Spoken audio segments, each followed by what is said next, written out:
Faces dropped on a new edition of Soccer Down here. It's a Friday. It's a freestyle Friday. Anything can happen on a Friday, like your breakfast order doesn't show up when it was supposed to be here an hour ago. And then you think it showed up, but it's actually an Amazon delivery that is not the food you were looking for.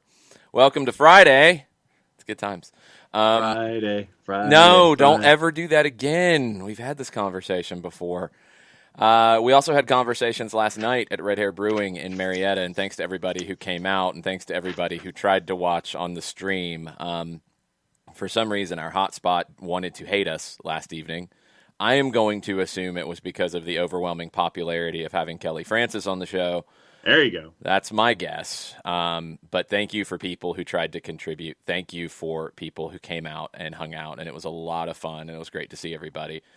Next Thursday, we will be in Dalton at Dalton Brewing. It is a longer trip for us from the metro Atlanta area. If you listen in the North Georgia area around Dalton, around Rome, if you're in the Chattanooga area, we will see you at Dalton Brewing next Thursday night, and we will actually be able to watch. See, Will, that's a funny joke. I like that. Was the Amazon package an Ethernet cable? The problem is not on my end having Ethernet cables. I have plenty of cables. It is having access at places to plug Ethernet cables in because many breweries are not set up for live events that require Wi-Fi. It's a little different. So, yeah, it's not quite that simple, Will, but that's a good joke. Thanks. I wasn't losing my mind last night over the Wi-Fi or anything while trying to do the show. No, thanks, and I'm sorry. It's stuff where, like we're trying to find the best ways to do these things on the fly in places that many of them haven't done large-scale events in over a year, and it is a challenge, and we are pushing through it. So thanks, everybody. I appreciate it.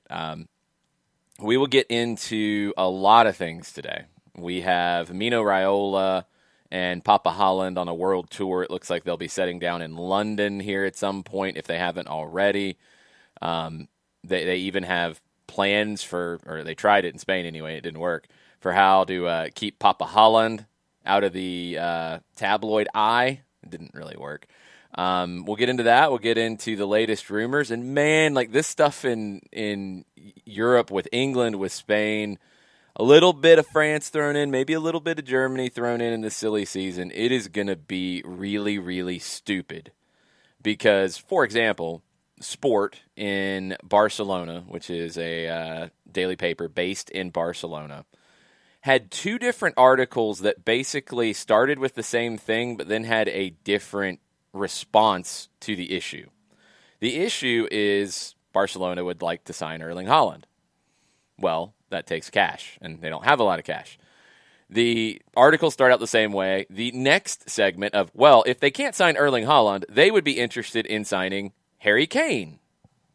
They would be interested in signing Kylian Mbappe. They would be interested in signing Sergio Aguero.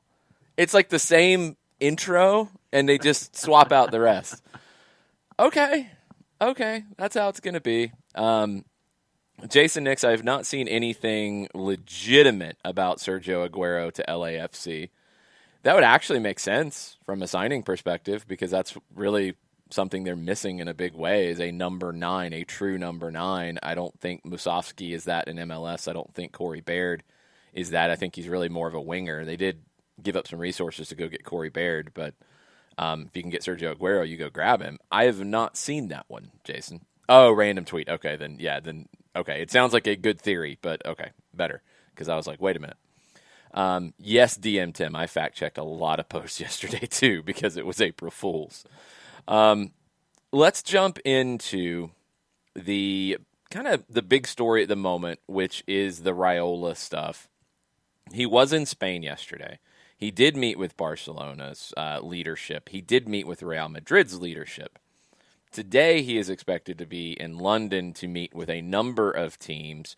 Manchester City, Chelsea, Manchester United, and Liverpool all reportedly coming to hang out in London for the day to come meet with Mino Raiola and Papa Holland. So, the Spanish side of it, Guillem Balage, the BBC Spanish football expert, he talked about it, and we mentioned it in the morning yesterday. It was a very public affair of Mino Raiola and Erling Haaland's father arriving in Barcelona. There were lots of pictures. The idea that Raiola came up with, and Sport had this one, he told Erling Haaland's father to wait in the bathroom until the cameras were gone and then come out and join whatever, I guess, the car that Mino Raiola had went in. It's Raiola coming out, all the pictures, all the tabloids, and then Erling Haaland's father, who is a former legendary player in his own right, Alpha Inge Haaland, he would come out after hiding in the bathroom. Well, they didn't really fall for that. The Spanish media is a little better than that one. Nice try, though, Mino. So you met with these teams. I don't know how Barcelona's even in the mix outside of just Mino Raiola and Joan Laporta have a good, friendly relationship, and he's going to give him a meeting. But Borussia Dortmund's going to need some cash to make that one happen.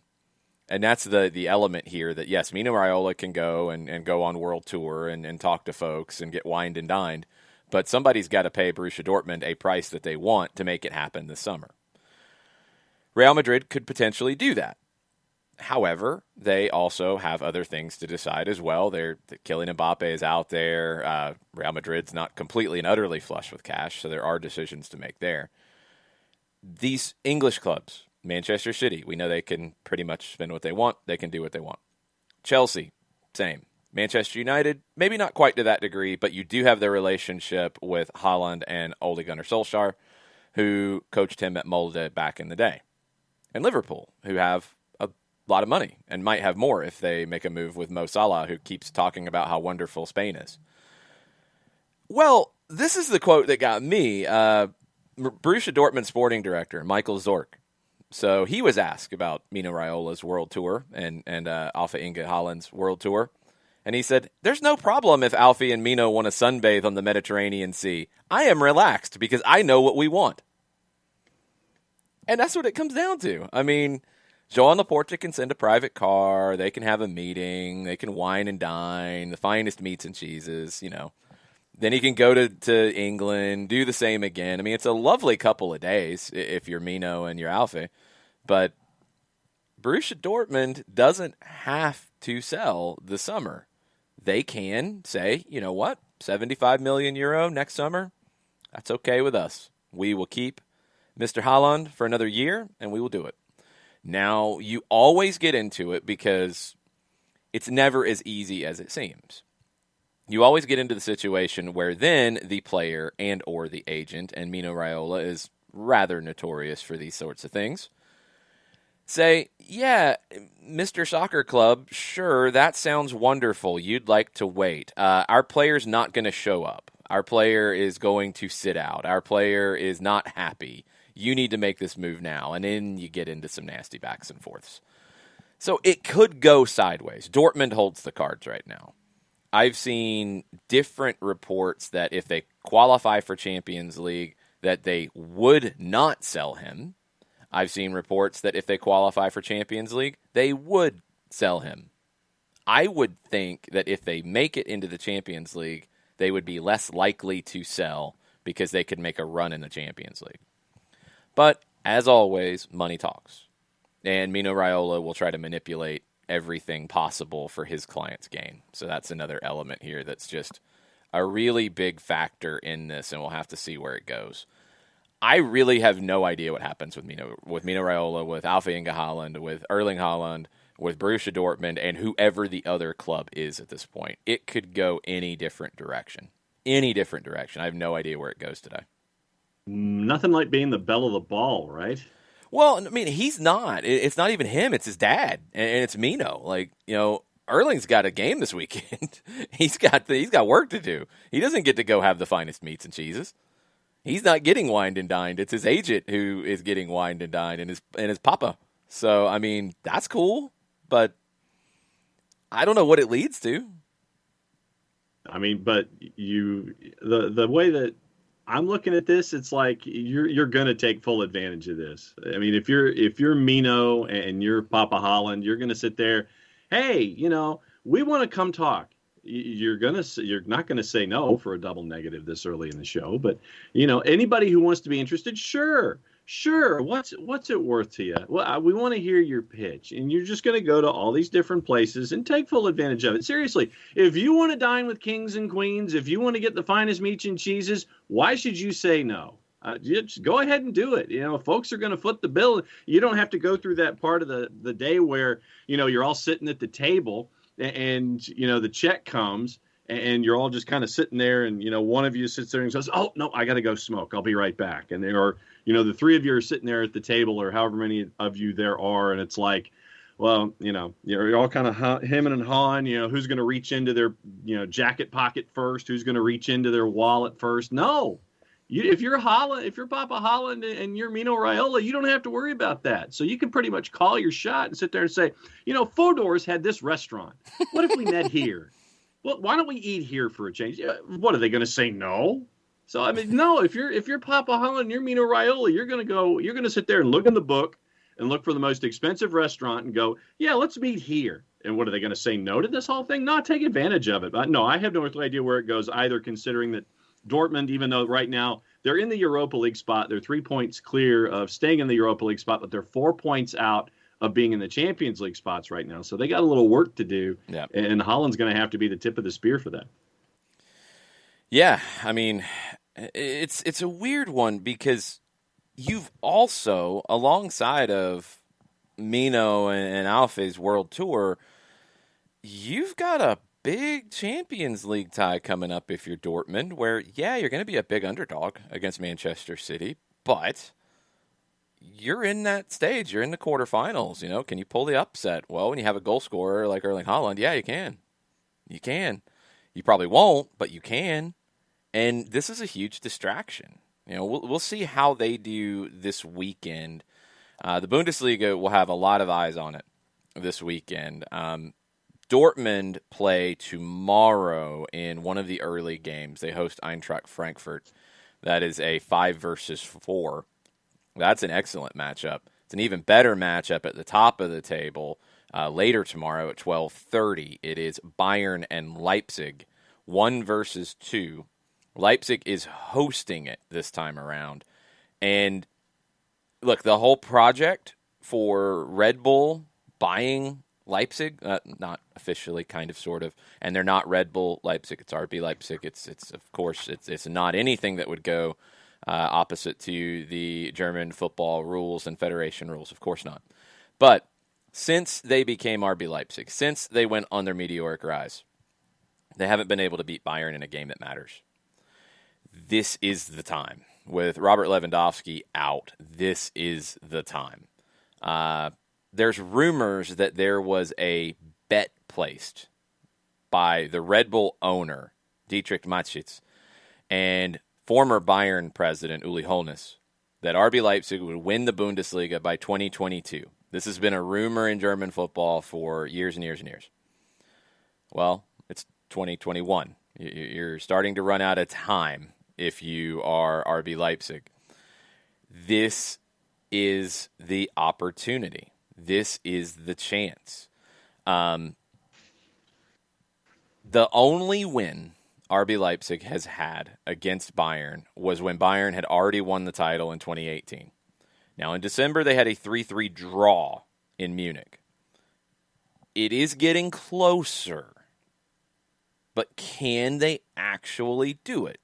No Lewandowski, knee injury, out for up to 4 weeks. Boateng, suspended. Alphonso Davies, suspended. I mean, if RB Leipzig's going to do this, this is the day, right? Yeah. They're 4 points back. They wouldn't go into the lead. They would go, closer. They would still need help to overtake Bayern. But to make it a race, they have to win this game. To be who they have tried to be, they have to win this match. There's just no way around it. To live up to the whole idea of the project, they have to win this match. Now, on the Bayern side, it is complicated. Those absences, problem. The whole Hansi Flick and the sporting director thing is still there. It's still in the background. kind of recently, you had an incident on the team bus where Hansi Flick told the sporting director, just shut up. Flick apologized. Everybody says they've cleared the air. But if you go back and you think when Yogi Love said, I'm out after the Euros, and Hansi Flick's name came up, Bayern immediately said, no, he's under contract. We're good. We're good. Everything's fine. Of course, you'll see out his contract. Hansi Flick hasn't really said anything about that. And it gets weirder with this game, right? Because if Hansi Flick was hired by the German Federation to take over the German national team, which, oh boy, do they need somebody to do it. Mm-hmm. Well, Bayern would probably then look at the guy who's going to be across from them on the touchline on Saturday, Julian Nagelsmann. It's been pretty clear that Bayern, the sporting director, the club, they like Julian Nagelsmann. Bild reported that the sporting director, Salih Hamadzik, is an admirer of Julian Nagelsmann. This gets a little weird with some of those subplots to this. But on the field, with those absences for Bayern, it feels like it's Leipzig's day. What do the Juicebox purveyors think of this as we speak? The numbers have closed up a little bit since this first popped up on the board. When we discussed it back on Monday night, and I have a bit of a sidebar after this particular match is discussed. Is Jason still upset that we all picked Bayern Munich in this game? I'm not upset about it because I'm going to win. Well, okay. What do you think about that? Then I'll go ahead and go right to the sidebar. So far, the two of you are 3-0. You two are 3-0 this week. Yeah, that's right. That's right, because Jarrett made his plan very clear. Pick what I did, except he got to the end of the week and then divert at strategic points to be the make or break. Yes, because you're going to get broken. Today's matchup has no bearing. You'll both be either 3-1 or 4-0.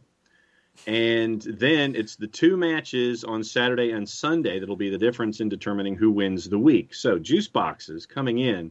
Back on Monday night, RB Leipzig was a plus 196. Your draw was a plus 281. Bayern was a plus 127. As of right now, as we are all discussing this, RB Leipzig is a plus 181. Bayern is a plus 143. And your draw is a plus 272. So it has shifted slightly toward Bayern having a larger number than Leipzig. Leipzig's number has gone up. Bayern's has gone up as well, but Leipzig is just now under a plus 200. Sorry, they're plus 180. They've gone down. Sorry, my bad. Leipzig's going to win, and Jarrett's going to be upset. I'm not going to be upset. He's just going to have to go to the Atleti Sevilla match on Sunday for the determiner for a Monday night. We'll see where this goes. Well, we've got today, too. Right, John? Yes, we do. Ross County and Inverness Caledonian Thistle. That is correct. That was Jarrett's pick, by the way, of the week. Done purely out of spite and to back up the degenerate title that I was given. Yeah, you did this before. You were called a degenerate last night, which was incredibly accurate, and I wish I'd thought of it sooner. But you've lived up to it. You went with Scottish Cup action. Mm-hmm. How has that one changed, John? For people who are very interested in the Scottish Cup and a Premiership team against a Championship team in Scotland, is that available on ESPN Plus today? By the way, have not seen it. Okay, cool. Because right now the end of Doncaster Rovers and Charlton Athletic is going on right now on the Plus. Why am I not surprised that John has that one up on a screen somewhere in front of him?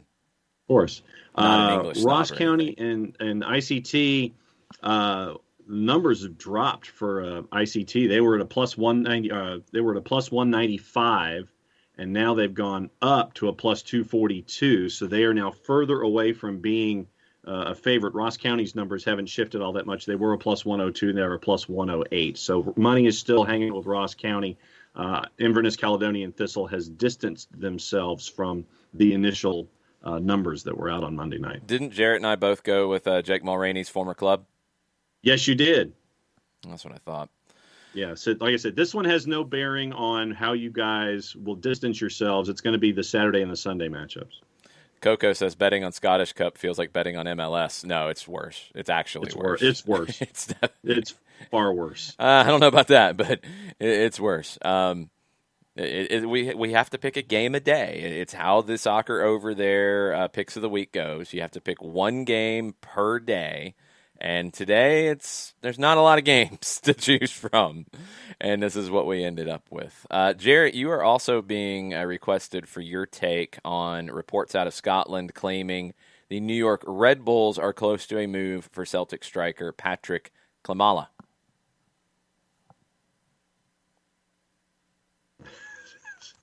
Silence. Jarrett has zero take on. He needs to go somewhere to play other than where he's at because he's not playing.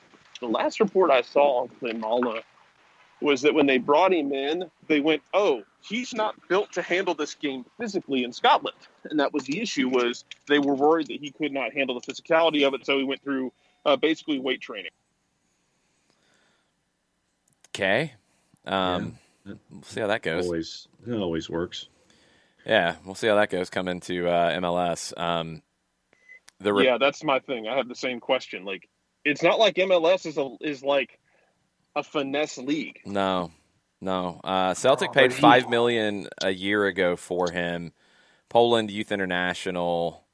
Alison McConnell. This is why Times everyone's so has happy that the Celtic hierarchy is getting split apart right now, because of so many of the decisions they have made have been involving like throwing away millions of dollars on transfers that just didn't pan out, and you're like, why didn't you do it in the first place then? That kind of thing. Man, a raw talent that was not quite ready for the rigors of the Scottish Premier League. Yeah, put him in the same category as Teemu Pukki then. Yeah, I guess. He allegedly used the quarantine lockdown to bulk up. Did Celtic get him on the... with Fernando Torres? Maybe. He should have been over at Bayern Munich bulking up. Yes. That's where you got to go bulk. But I mean, they bulk got to the point now, like, I don't know. So you brought him in last year about this time? You brought in Albion Ayeti. Like, I don't know if Albion Ayeti still exists on this planet right now. It's just been Odson Edouard playing up top and Mohamed El Yunusi. And occasionally Lee Griffiths off the bench. Like, Ayeti and Klimala might as well be on the side of the milk carton. How are you thinking the Celtic... He would take an international spot for Red Bulls. That would be the only thing. I'd have to I know you can get an international spot for 5 cents in a song. But well, it seems like the price is going up a little bit, but I don't know where they are in terms of international slots. I've got to jump the gun here just a little bit on our fun with Celtic, because Tafka has shared a wonderful tweet, and I'm very sorry, Alex Basine. But sorry, Alex. At Not So Local Hero had this bit of gold. Steve Bruce was quoted as saying, "I have never walked away. The easy thing to do is to walk away." Sheffield United, he resigned. Crystal Palace, he resigned. Birmingham City, he resigned. Hull City, he resigned. Sheffield Wednesday, he resigned. Wigan, he resigned twice. I have never walked away. The easy thing to do is to walk away. As Tafka says, the easy thing to do, because your fan base is begging you to do it, is to walk away. Do it, Steve. Sorry, Alex. Alex is very sorry. It's no good. It's become a joke at this point. And, this is where it does kind of tie into what's going on in Scotland a little bit, Jarrett, because you've got your crazy takes on both sides of the Scotland-England debate. Eddie Howe is in the mix of it now. It sounds like he turned down a job that Steve Bruce hadn't walked away from yet, is how some have reported it. He could be going to Celtic. allegedly turned down another Premier League job, and then you've got people saying, "Oh, Celtic's not bigger than these clubs," and then you've got people saying, "Well, of course they're bigger than these clubs," and blah blah blah. It's like two different universes to really dig into it. But where do you fall on Celtic's latest? Because it sounds like you're going to get your guy here pretty soon, according to the reports out of Scotland, and it also sounds like he's turned down some at least currently Premier League teams to take the Celtic job. Yes. I mean, I could be excited about it. It's one of those things where I'm curious. You don't sound excited about it. Wow. I am. Well, here's the thing. To me, it's more than just the coach, because you are having a lot of people in that organization tender resignations. Yes. You're going to potentially be rebuilding the entire thing. That might be a year or two's worth of work to get it where you want it to be. So I want to see the entire structure kind of rebuilt. It's great. I think Howe is a good choice. He's been mentioned with the job like the last 2 times it's been open. But I am I'm fine with him getting hired. I'm very curious to see how the rest of the organization gets built around that. What kind of structure do you have? And that's where my apprehension is. Yeah. And one of the jobs that Eddie Howe allegedly turned down was Sheffield United. And apparently Sheffield United is looking at KV Oostende boss Alexander Blesson as a strong contender for the vacancy. Made his name as a youth team coach with RB Leipzig before joining Oostende last summer. They're currently 4th in the Belgian league.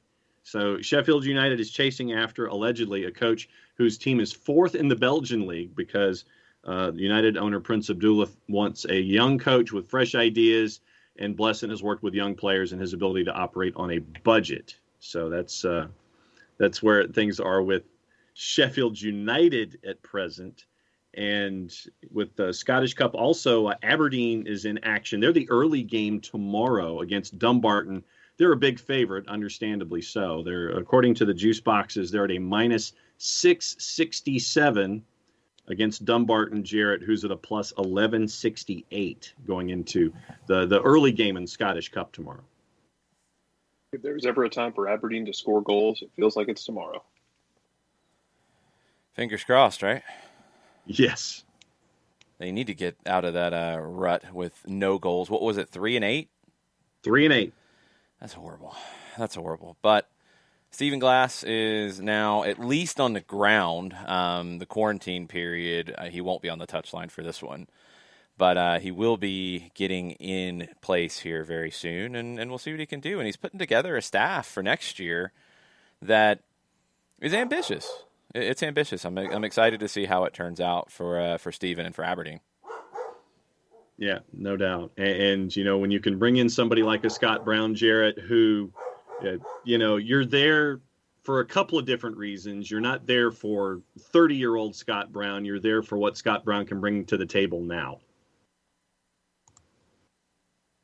Yeah, you're there for leadership, for a guy who is, for all intents and purposes, by all people's estimations and predictions, is basically getting groomed for the Celtic job in however many years, whether that's 5, 10 years, whatever. And that's fine by me.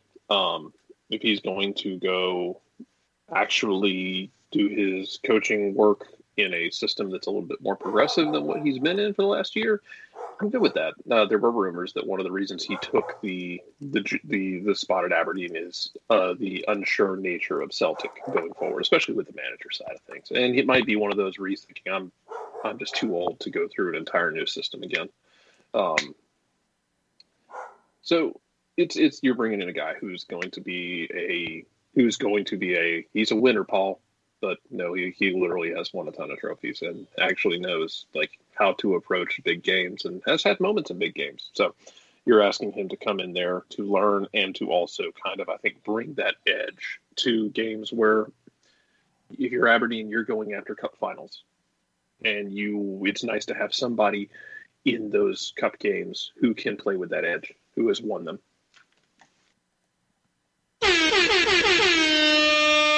Fabrizio Romano tweeting out that Weston McKennie, Paulo Dybala, and Arthur have been fined, excluded, and temporarily suspended by Juventus. They won't play in the Serie A match tomorrow against Torino after attending a COVID party at Weston McKennie's home. Juventus also has a couple of other players who are not available. It looks like Buffon has tested positive. I think they had a couple of others who tested positive yesterday. It's not good for Juve, and they're not just playing anybody on the weekend. They're playing the crosstown rivals Torino. Yeah. Weston. Come on. So as of right now, and I'll keep an eye on this as the show goes, since Fabrizio has just put that out, right now going into the match, Juve is a minus 189 favorite. Torino is a plus 538, and your draw is a plus 343. I'll see how it impacts the juice boxes over the rest of the show. I mean, it's gotta move. It's gonna have to change. Juventus has already denied that there were more players there. That had been one allegation in the tabloids in Italy. That has been denied by the club. Police broke up a party at McKennie's house. There is a nationwide curfew in place from 10 p.m. to 5 a.m. Pirlo said very simply that 3 players involved are not called up for the match tomorrow. They will resume working with time, and then we'll see.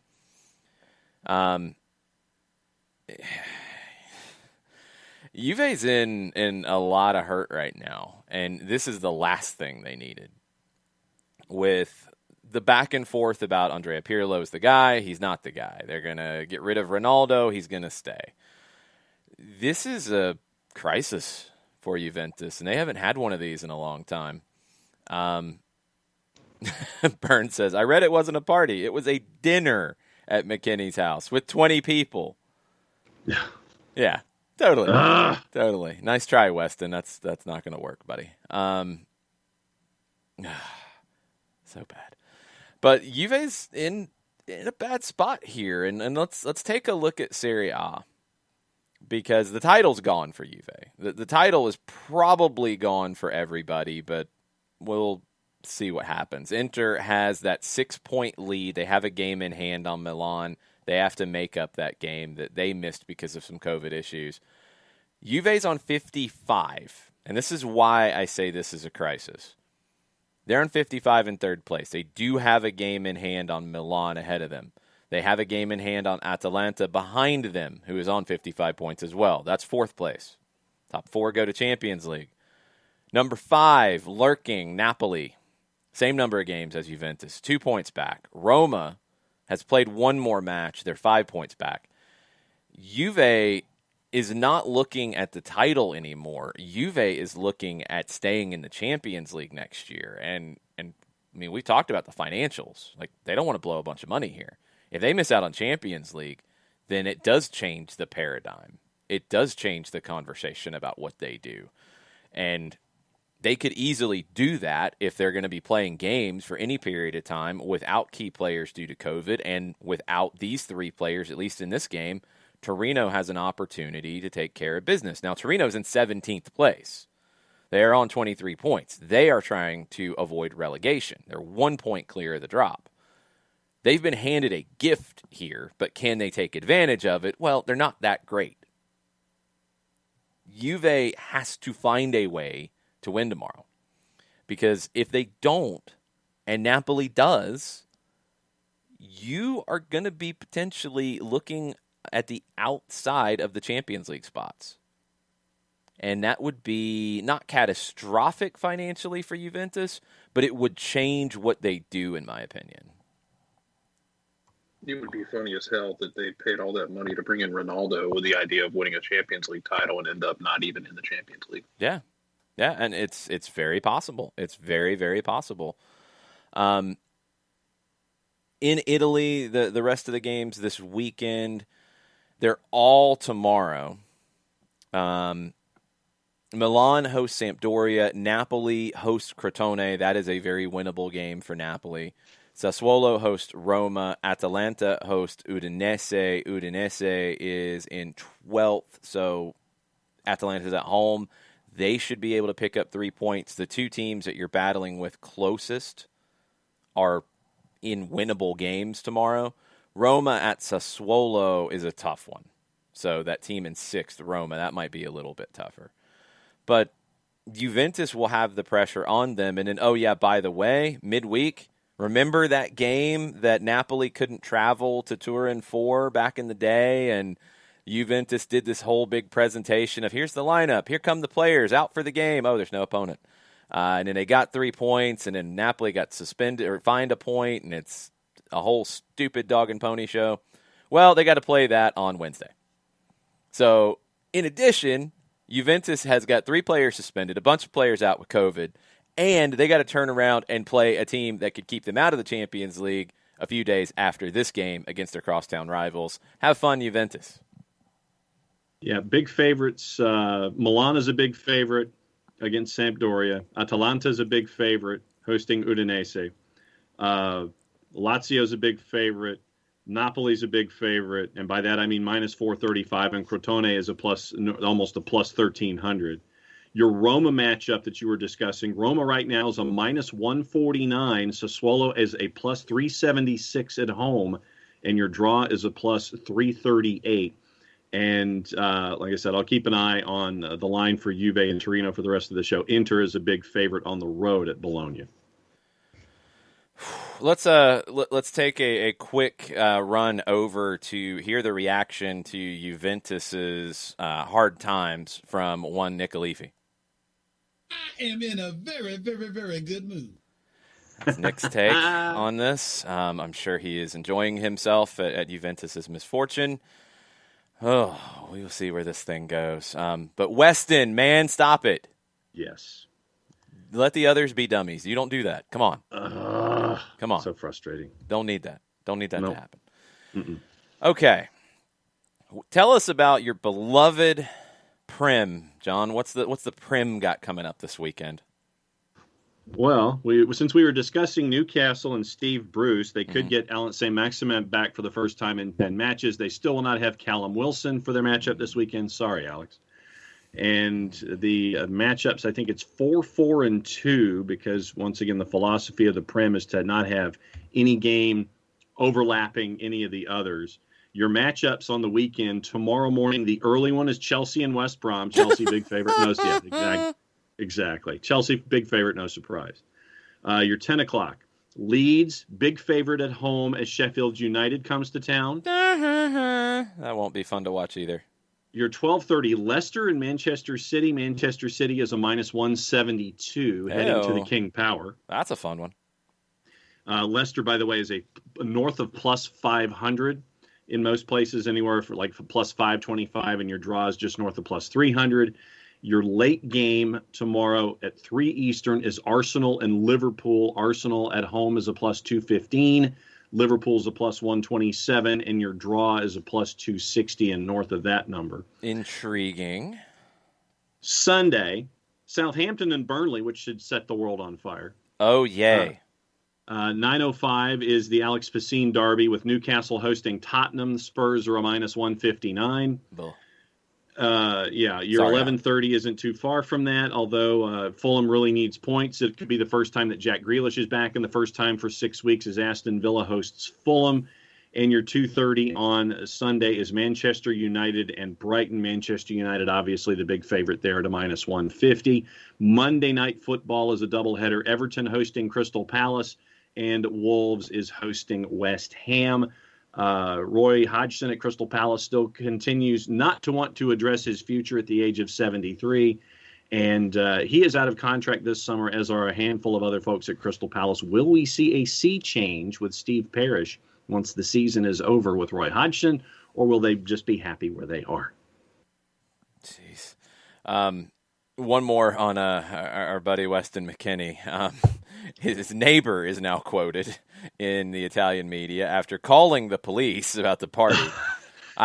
Sir, I have nothing against McKinney. He seems a good professional. He stays home or he goes to train. I support Juve. That's why I am sorry. But maybe they should attend fewer parties and focus more on the pitch.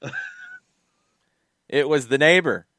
The neighbor narked him out. And the neighbor said, I don't think a famous footballer is above the law. I went out at 10:30 to walk the dog, and I saw a queue of cars inside the gates of McKinney's property. There was a group of people. They were not wearing masks. There were many Mercedes, Jeeps, and several taxis with young girls arrived. Since dinners with friends are not permitted and the curfew was already in place, I decided to call the police. You, come on, West man. End. Man, not good. Okay, back to the Prem. Arsenal and Liverpool sounds good. I'm interested. Leicester and Manchester City. I want to see if Leicester can handle that one. City's going to be looking ahead a little bit, though, with Champions League coming up. So do they maybe get caught here? I mean, does it really matter for them? Not really.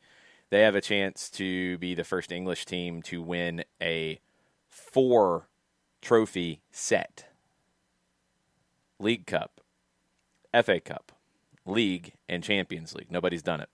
They have a shot at that. They have a pretty legit shot at that, especially with this cushion in the league. They've got to take care of cup finals, and they've got to take care of a somewhat tricky Champions League route. But they're going to be focused on that. You've got a really unique situation in Spain where Athletic Bilbao could do the most unique double of all time because they play on Saturday against Real Sociedad in the 2019-2020 Copa del Rey final. Okay. Delayed by 12 months because of the pandemic. The hope was that fans would be allowed to attend. They kept pushing it back. Fans are not going to be allowed to attend. It is the two Basque neighbors, Real Sociedad and Athletic Bilbao, playing in the 2020 Copa del Rey final on April 3rd of 2021. Then, 2 weeks later, Athletic Bilbao will play Barcelona in the 2021 Copa del Rey final and have a chance to win back-to-back Copa del Reys in 2 weeks from 2 separate years. That's pretty strong if they can pull it off. Right now, they're the underdog going up against Real Sociedad. Bilbao's just south of plus 190. They're at a plus 188. Real Sociedad's at a plus 166, and your draw is a plus 214. Bilbao is a really unique club in the world. If you don't know their story, they only field players that have come through the academies of Basque country clubs. They don't really get involved in the transfer market because they can only sign players who come through Basque country clubs. I mean, they can sign them when they go elsewhere and bring them back. That happens occasionally. I think they made their first transfer in the last window in like 20 months. So they don't generally get involved there. They develop their talent. They are one of only 3 clubs in Spain, though, to have never been relegated from the top flight. The other 2, Barcelona and Real Madrid. Athletic Bilbao to not ever be relegated with that kind of, it's limiting and just you have a smaller net of talent, but it gives them such a unique identity. It's incredibly impressive. I think it's one of the most impressive feats in soccer in the world for that they've never been relegated with that kind of limitation. Now, they appointed Marcelino as their manager in January after some rough times. They beat both Barcelona and Real Madrid in the Supercopa, where they won the Super Cup of Spain. So actually, they could win a very unique treble of sorts with 2 Copa del Reys and a Super Cup. It's such a unique story, and Iñaki Williams is a great representation of that. So I've always had a little bit of a soft spot for Athletic Bilbao. I mean, Bielsa spent some time there too, and he kind of fell in love with the place as well. It's a really unique story. So they've got an opportunity to do something that kind of befits a unique club in winning Copa del Reys in back-to-back years in a 2-week span. Won't ever happen again, I hope. Yeah, no, but I mean, it's a very unique structure that you're dealing with if you're Bilbao. I mean, think about the kind of, I'm not going to use the word handcuff, but just think about the constraints that you put on yourself when you're having that kind of a recruitment, and you're having to really pay attention to academies. You're really having to pay attention to things on the local level to see who's developing, so you can make sure that those players can represent you as best they can. It is a very unique situation, and you've really got to give them a lot of credit for doing all the work that they've been able to do and the accomplishment that they haven't, and never being relegated with this self-imposed constraint on their recruitment and on their roster construction. I think it really speaks to it speaks to the organization, and it speaks to really how well they're keeping an eye on things locally so they can have the best product out there and still put out the product that they want to on a year-by-year basis. All right, I'm going to drop these quotes into the mix, and then I'm going to see if the breakfast that I ordered 2 hours ago has actually showed up. Somehow the guy cannot find my apartment. It's incredible. No. Never had I'm this gonna let happen. you do that by yourself. So. You're going to have to cover see for you me, later. Jared. No, Jared, you're going to have to cover for me. What? Yes. Oh, no. I'm going to drop these quotes into the mix, and then I'm going to go check the door. Pep Guardiola, who Manchester City is allegedly in the Erling Haaland sweepstakes, he said, "With these prices, we will not buy any striker. It's impossible. We will not afford it. All the clubs struggle. We are not an exception. I don't know what is going to happen. Today, there is more chance we will not buy a striker next season." Okay. Then what do they do to replace Sergio Aguero? Discuss. Mm-hmm. Discuss. That would require talking. Okay. So, well, I mean, is it Grealish? Is it another one of those? Because, Jarrett, we talked about it where this is one of those dominoes that affects the second level of folks who are available, the Memphis Depays, the Jack Grealishes and stuff. So if you're not going to drop if you're not going to drop 300 million pounds by the end of paying wages and things like that, do you drop 100 and bring in Grealish? That to me is the, probably one of the number one names of those second level guys where you're not dropping 150 to 300, but you're dropping 100 and then you're paying him. And can Grealish stay healthy as one of the popular guys in that offense if it is a guy like Grealish? I'm not sure. Are you just shopping in Europe? I mean, are you looking elsewhere? Are you looking in South America? Are you looking in Central America? Because I think you could find guys who could fit, who can contribute, but won't break your bank. If you'll look around, it doesn't have to be one of two or three guys. It doesn't have to be a Grealish. It doesn't have to be Harry Kane. It doesn't have to be Erling Haaland. Doesn't have to be Luis Suarez's old self. I feel like you can look around and find guys. You don't have to break the bank if you don't want to. That seems to me more like a choice than anything. Yeah, I mean, you can, but when you're City and you have the expectations, I think it can be tough. The one thing, though, is they don't always play with a true striker. They're going to need somebody. They're going to need somebody who can play that role when they need it because Aguero's leaving and you have Gabriel Jesus, and that's it. There's no other striker on the roster. Yeah. Now, you might have somebody coming through the academy. You might have somebody in one of the other City football group sections. All that could be possible, but you literally don't have another striker on the roster. Now, yes, Raheem Sterling could play there if you wanted to do it that way. We've seen Kevin De Bruyne play there. Pep likes to play a false nine, so you can go in a different direction. I don't think Grealish could play there even as a false nine. I don't see that happening. But if he comes in as a winger, maybe you play Sterling in that kind of role. You could move things around. The name that's come up multiple times, if you're not going to spend the really drunk money on Erling Haaland, you can spend slightly buzzed money on Harry Kane. And Harry Kane's name has come up with Manchester City. It has also come up with Barcelona and Manchester United. But the idea that Barcelona is working under and Sport Magazine is working, Sport Newspaper is working under, is that Tottenham would not want to sell Harry Kane to Manchester City or to Manchester United. But if Barcelona can win the lottery and somehow have a check that clears, then maybe they'd be more willing to sell him to Barcelona. Maybe. I mean, back to City's aspect of it, I don't think they get Kane. I kind of agree with that. I don't think Tottenham's going to sell him within the Premier League. Right. That was my number one thought. Yeah, I'm not buying that part. So, okay, that rules him out. I don't see City going to get somebody like Kylian Mbappe. There's others then a step lower. Like, they're not going to get Ronaldo. I mean, I guess maybe if they could entice Luis Suarez or something, but that's a short-term fix. Like, I don't know what they do. Pep could be playing possum a little bit here with the idea of, no, we can't spend any money. No, we're not a player in any of this. I don't know. They're going to have to sign a striker. Yeah. They might not have to sign a big money striker, but they're going to have somebody who can play there. And, I mean, yeah, you're right. Gabriel Jesus has not worked out for City, really.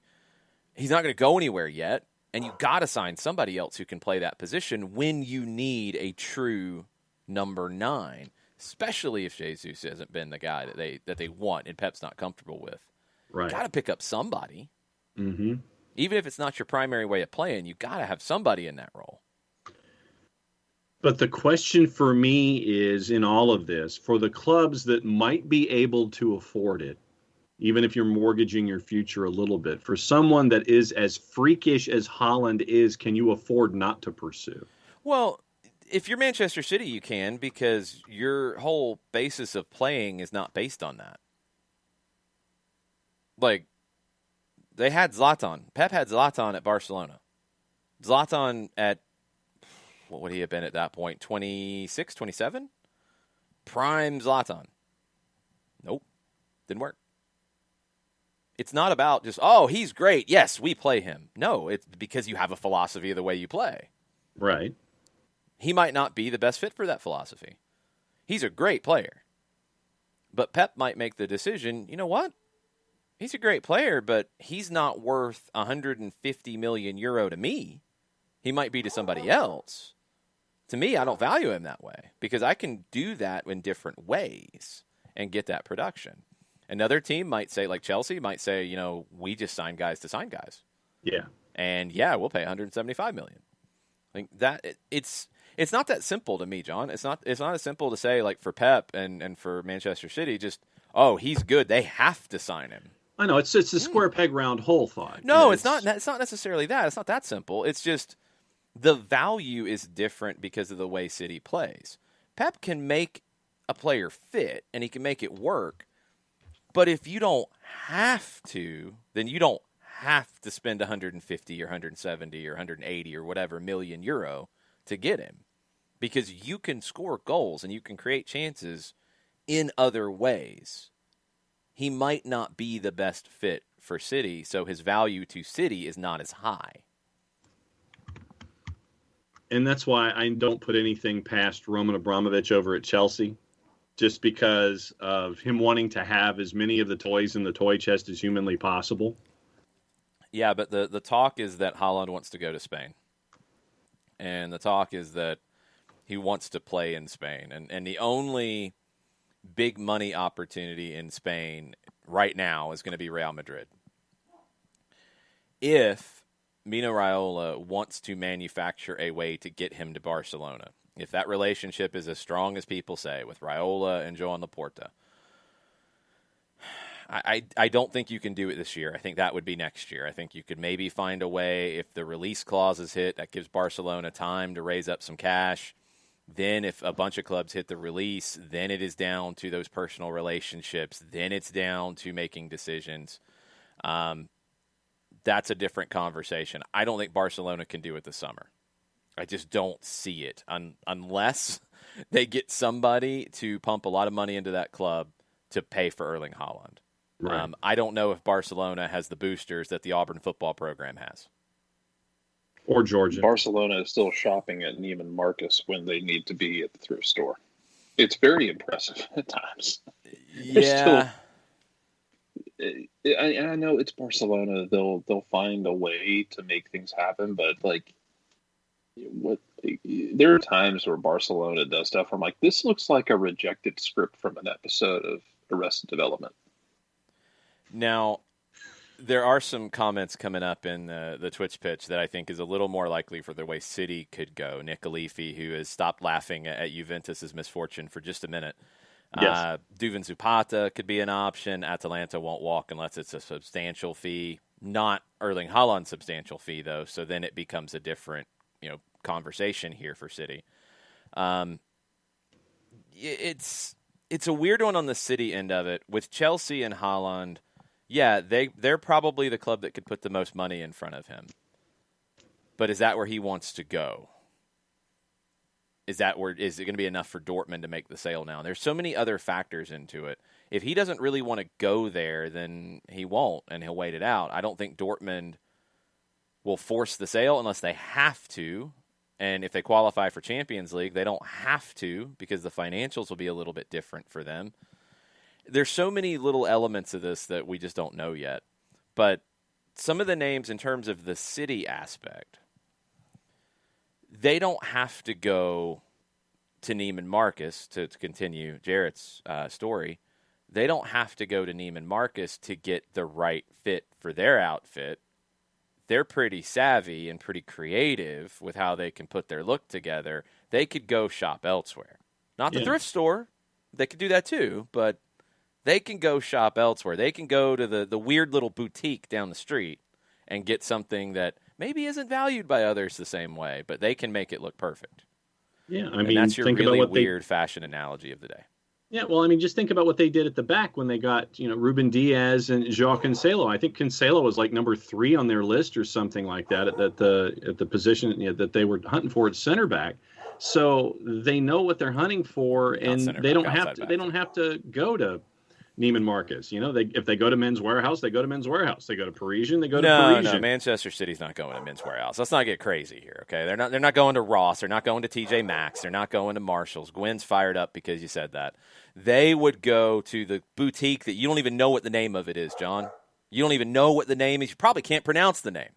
It's that boutique. That's the secret cool the place. boutique that Stefan would know about that has everything? That Stefan would know about? Yeah.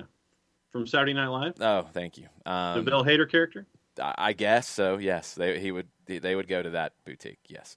Barcelona is the club who needs to now go to Marshalls and TJ Maxx and JCPenney and K&G and Men's Warehouse. Yes. Abby, no, nothing's for breakfast because I ordered it over 2 hours ago, and the guy couldn't find my apartment, and it never showed up. And Gwen's trying to tell me it's here, and she's lying to me, and the guy's lying to me that it's going to show up, and no breakfast for me. I'll have to figure out a big lunch. I'm not happy about it. Did you rescind the order? I haven't had a time to rescind the order. I'll have to deal with that later. Not happy with a certain company that delivers for a certain place that is around the corner. But we're up against it. Jarrett, I would assume since you were trying to leave earlier, we're going to be able to let you leave now. He did. Yeah, or he just left. I mean, he just left. Yeah, he just left. I see how it is. That's fine. That's what happens when you have degenerates hanging around. Just kidding. All right. Mike Conti will join us after this. And before that, John has to tell us about our good friend Steve Apolinsky in Decatur, GA. Apolinsky and Associates, LLC, proud supporters of everything soccer down here in the SDH network. For wrongful death and serious injury matters, there's only one call you need to make, and it is to Apolinsky and Associates, LLC. In addition to making a call, there are 2 other ways to get in touch with the firm. We'll get into that right now. The phone call, 404-377-9191. You can get a free consultation that way. Or you can shoot Steve an email directly, steve@aa-legal.com. Or option number 3 is on the World Wide Web, large device or small. Type in aa-legal.com into the address bar. Hit the enter key, the return key, the arrow key, whatever advances you to the homepage. And you might have every possible idea that you have in your head that you might want to ask Apolinsky and Associates, LLC, addressed by hitting one of the tabs on the homepage. If not, there is a pop-up window that pops up low right-hand corner that could answer your questions there, because that's what pop-up windows do. They pop up 24/7, 365 and a quarter. Thank you, Chris Hutchison, for that as always. Over 30 years of experience, over $40 million in judgments for their clients in Georgia and Alabama. Therefore, 2 time zones are represented, Eastern and Central. only one place you need to go for wrongful death and serious injury matters, recognized as Legal Elite by Georgia Trend Magazine for being one of the top 100 firms in this here state of Georgia. It is Appolinsky & Associates, LLC. The website is a-legal.com. Bring on Mike for a Friday. That was a wild finish there, John.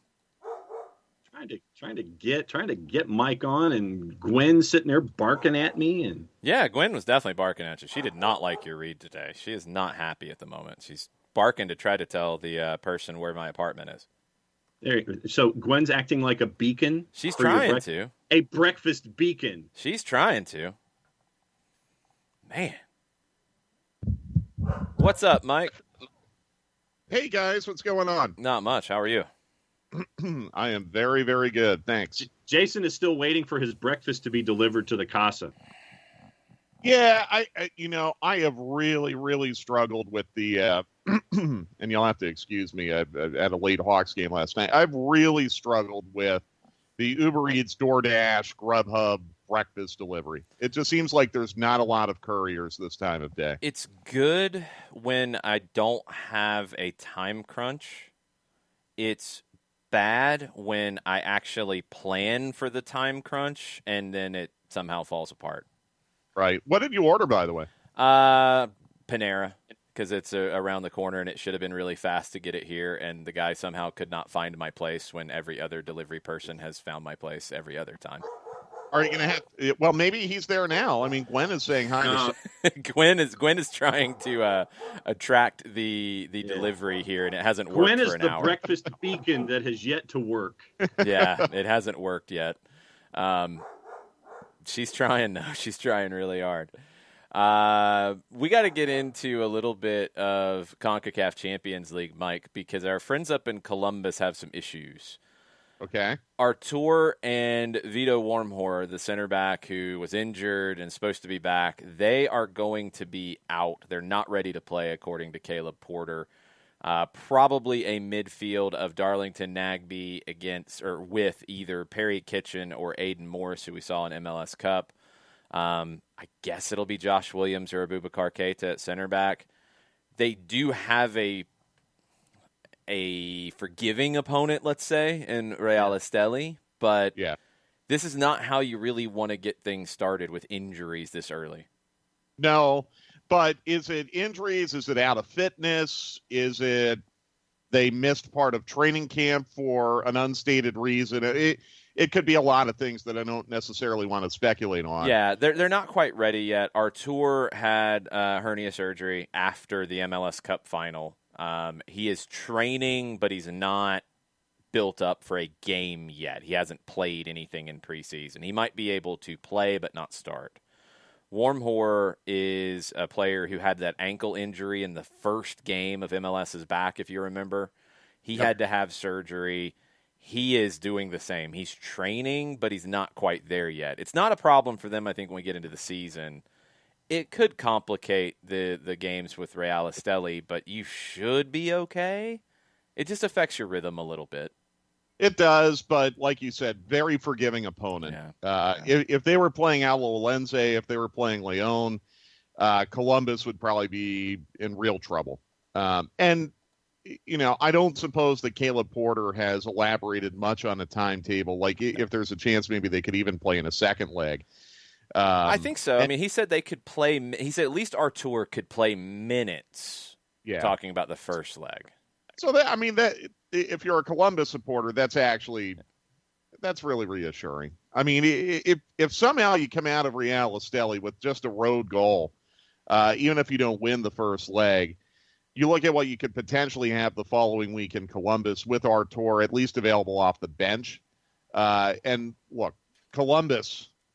The one thing that really helped them in their playoff run last year, and one thing that I think is going to help them from a continuity standpoint this year is they were a very deep team, and they did not make a lot of substantial subtractions from that team in this offseason. So not to downplay what Columbus is going through right now, because you're right, it can absolutely have an impact on your rhythm. And if Columbus has set certain goals for itself as a club in this first tie against Real Esteli, it can complicate things a little bit, but I don't know. I'd still put all my juice boxes on them. I think they're just that good. Yeah. I think it could just slow them down a little bit, but I think where it maybe hurts you a bit is, they had the opportunity with 2 games that should have been pretty easy, and probably still will be in CONCACAF, almost like preseason games against, USL League One opponents, USL Championship opponents, where you're just easing in.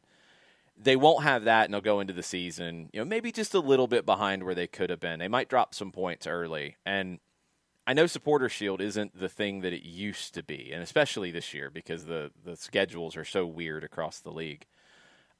It could affect them a little bit there. Are they still kind of your favorite right now for the best team going into MLS? Yeah, going in, I would say so. Again, and I'm going to use a college football philosophy here. The team that won the national championship the year before is the number 1 team until they are beaten. To be the man, you got to beat the man. Ain't nobody beat the man yet. That's kind of how I feel, John. Yeah, absolutely. And again, Columbus, where did they get worse this offseason? I don't think they did. I think a couple other teams in the Eastern Conference got better. A couple of them may have gotten substantially better. I think Atlanta is one of those teams. But no, I mean, Columbus is absolutely the favorite going in. And I think, again, they did something incredibly savvy this offseason, which was to sign Bradley Wright Phillips. Yep. Because Jazzy Zardes is going to play Gold Cup. I think that's pretty much a given right now. So if you're going to be losing Zardes on national team call-ups, I guess I shouldn't say it's certain. It would feel very likely that he would. It would make sense. I mean, boy, to have Bradley Wright Phillips backing up Jazzy Zardes is a real luxury when you get into the summer months. Hopefully, the United States goes all the way, and hopefully Jazzy Zardes doesn't play here in Atlanta on July 24th. But I think that might be a little too optimistic on my behalf. But no, they're really well coached. They're very deep. They have a really, really strong, solid spine. Right now, they're the team to beat. If they jump out of this and they're 1-1-1 in their first 3, and they really struggled against Real Esteli, we'll reassess. But I'm going to go with that college football philosophy that until you are beaten, if you're the champ, you are the number 1 team. Here's a quote for you. This Crew team has the chance to be one of the best in MLS history. Well, that feels a little aggressive. Who's Just, quote? I was going to say, what's the attribution here? Yeah. Matt Doyle. Who? Matt Doyle on Twitter. He picked. He kind of picked. He didn't completely say these are my picks going into the season, but he gave a ranking of the East and the West, and he had Columbus 1 in the East. He had Atlanta 2. But in his follow-up, he said, this Crew team has the chance to be one of the best in MLS history. You're going to have to learn to live with the expectations for at least this season. And he said that to a Columbus fan who was like, I'm scared of expectations. Yeah. I agree with him on that last part. Me too. The first part. Look, they're a little bit prone to hyperbole up there in New York. I'm not saying that's a bad thing or that they do bad work. In fact, quite the opposite. They do great work, but they do tend to be prone to a little bit of hyperbole up there. I don't look at this Columbus team and think that they could be better than 2018 Atlanta United or 2019 LAFC. I think they can be really, really good. But when you're talking about best in history, you're talking about 75 points. I don't know in this Eastern Conference if that's doable this year. And it's something we talked about on Wednesday. Look at all 13 teams in the Eastern Conference, or 14 teams, in the Eastern Conference. Where in that grouping of clubs is there an easy 3 points? There's not. It does not exist. There's not going to be an easy 3 points. And remember, again, it's mostly intra-conference play this year. I can't remember. I know Columbus plays Seattle. I don't remember their other interconference opponent, but I mean, that's only 2 out of 34 matches. Right. I mean, guys, this is going to be tough. If anyone comes out of the Eastern Conference with more than, 58 to 60 points this year, I think they've done extremely well. And maybe to that point, we need to kind of assess what Doyle is talking about. How are we going to measure what is? How do we quantify what's the best in history? I'll tell you how I would. If they go back to back in MLS Cup, and they go. I don't want to say, because nobody's done it, that they have to win CONCACAF Champions League for that to be possible. If they get to the final, if they go back-to-back in MLS Cup and get to the final of CONCACAF this year, they're going to be in that conversation at a bare minimum. They're going to have to be. Yeah. Because it's just so hard to go back-to-back in this league. They should be. And it's really hard to go to the final of CONCACAF. Yeah. If you can do both in a 2-year span, yeah, they've got to be in that mix. But I just don't see that. I mean, I don't know. I just don't see it. I mean, there are more teams that you can count as possible playoff ins in the East than outs. And I mean, the outs in the East are probably Montreal, DC, and Cincinnati. Well, do you want Doyle's ranking? Sure. We've done this with the kind of the A as the elites, the B's as a playoff team, and the C's as non-playoff teams. That's the way I've kind of looked at it so far. He goes, and I'll go back to front. Montreal last. Don't really hate that. Yeah. Cincinnati next. Could be harsh. Yeah. Chicago after that. I think that's very harsh. That's harsh. I think Chicago will be higher up the table than that. Yes. Miami next. I'd have Chicago ahead of them. DC next, and I'd have Chicago and Cincinnati and potentially Miami ahead of DC. Yeah. Now, this is on the outside of the playoff picture still. New York City and Red Bulls. That's 9 and 8. 7 is Nashville. 6 is Philly. 5 is Toronto. 4 is Orlando. 3 is New England. 2 is Atlanta. 1 is Columbus. I don't philosophically disagree with a lot of that. Yeah, same. Maybe a touch aggressive Atlanta, New England, but they are still above the playoff line as far as I'm concerned. Yeah. Maybe a touch. I agree with you. A touch harsh on Cincinnati. I think a touch aggressive on DC. But defend your Nashville. Where did he have him? 7th. Yeah. But again, Jason. Here's the thing, and John. I wouldn't be shocked. First of all, 2 things. Has the league announced the playoff format for this year yet? Yeah, 7 teams get in.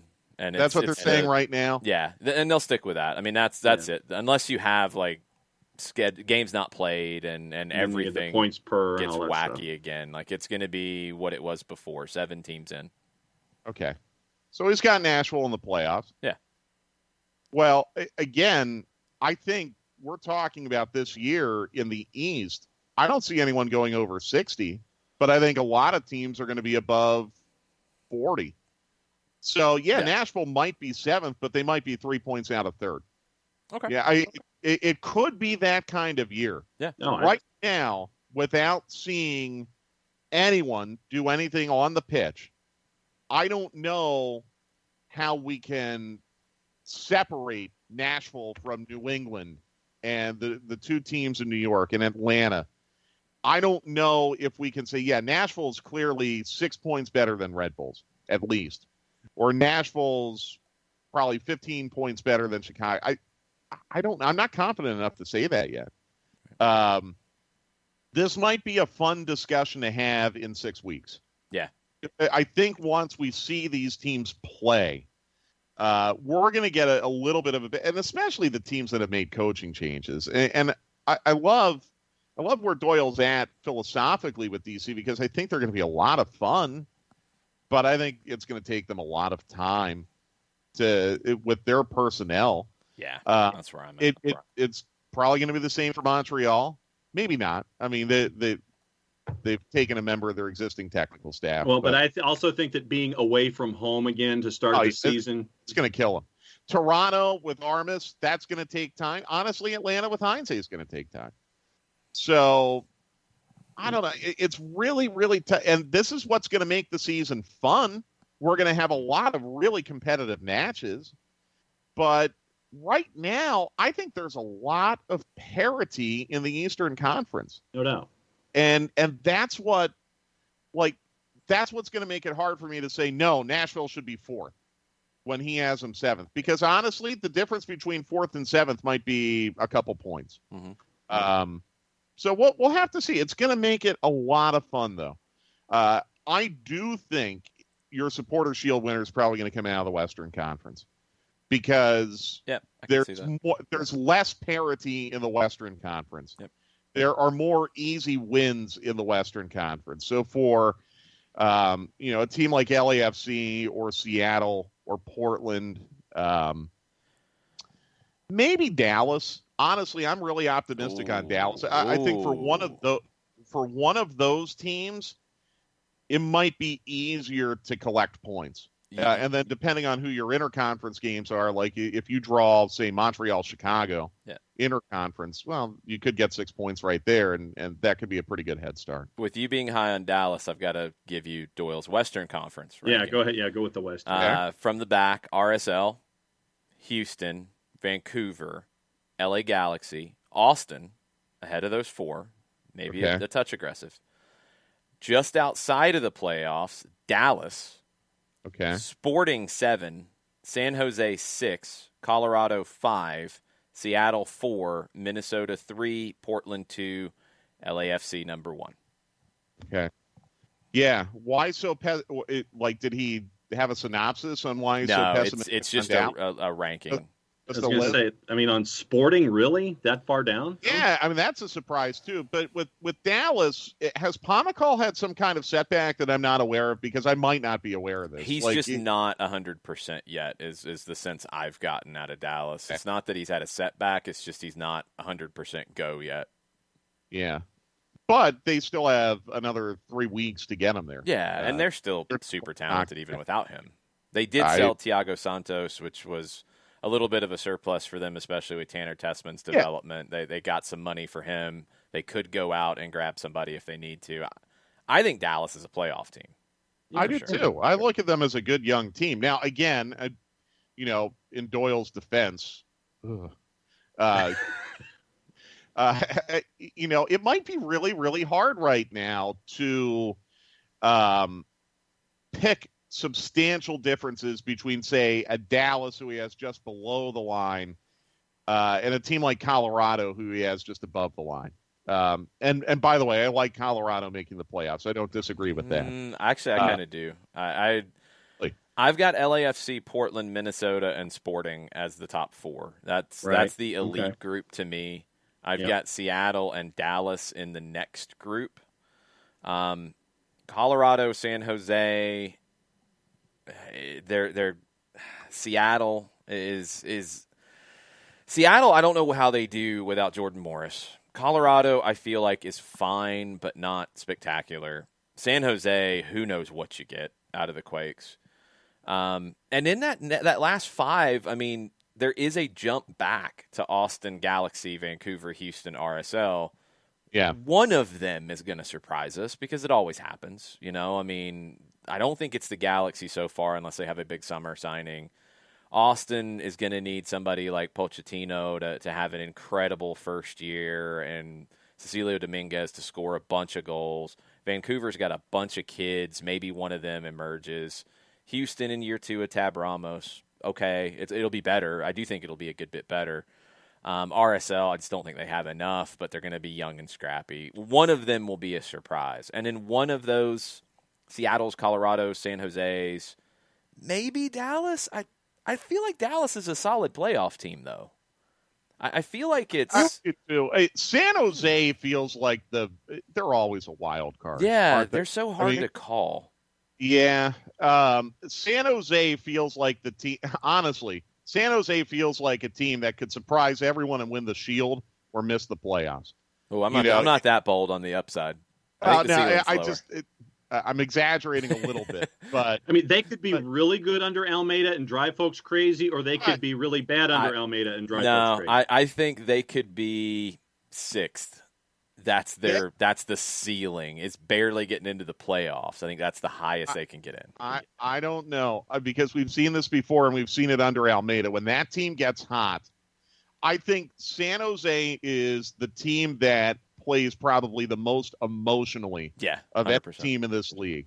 And when that team gets hot and they get positive, they really, really become very hard to beat.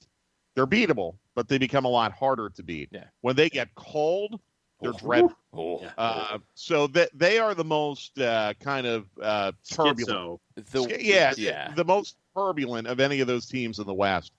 That's why I'm saying, I mean, Supporter Shield, that's an exaggeration. Well, but I could see a wide range of results for San Jose. The way I would put it is I think they can get in, really not very high into the playoffs, but they can get in. Now, if they are on one of those runs in the postseason, they can win MLS Cup. I don't think they can be like over a full season, I don't think they can be a top team. I think they're too up and down. Yeah. But if they catch fire going into the postseason in a tournament, we saw it in MLS's back, where they were a house of fire in that thing. If Almeida gets his group together in single-game knockouts in the postseason, they can run to MLS Cup. They could absolutely do that. They might not be the best team all year, but they could win MLS Cup. In the West, for me, it's 4 teams, no question. LAFC, Portland, Minnesota, Sporting. Playoffs. Yep. Then, Gwen totally agrees. Next, it is Seattle and Dallas as in the postseason. And it's Colorado and everybody else fighting for that last spot. That's where I'm at with the West. I'm trying to remember, too, isn't San Jose on the road quite a bit to begin the season? I might be misremembering this. I'm looking up their schedule right now. For some reason, I thought they were not playing a home match until June. I'm wrong. Second week of the year they play at home. For some reason, I thought when the home openers came out, San Jose's home opener was in June, but now I remember they put it on the schedule of home openers because that's the Cali Classico that they play at Stanford. Oh, yeah. That's June 26th. Yeah. Thank you, MLS, for confusing. By the way, shout out to MLS on the website. Shiny. I think it looks really good, really clean. Really, really clean looking website. So good job by them. Still trying to figure out how to navigate it myself. It's going to take a minute. I mean, they haven't made a change in a while. So, as always, when things change, it takes a minute to adjust. All right, Brian Dunseth, breaking news. Double confirmed. Bobby Wood has officially signed with Real Salt Lake. Maybe we're not being fair to Real Salt Lake being at the bottom of the Western Conference. No. Look, RSL, man, you talk about the Canadian teams have a lot going on in terms of distractions right now. I mean, that's a team that is really going to be battling things all year just to stay focused. Yeah. I think if any of you have worked for a company that's being sold, Been there, done that.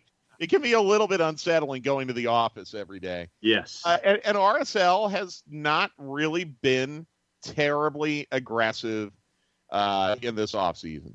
Well, and with everything in flux with the ownership situation, you really can't because, the money ain't yours, Exactly.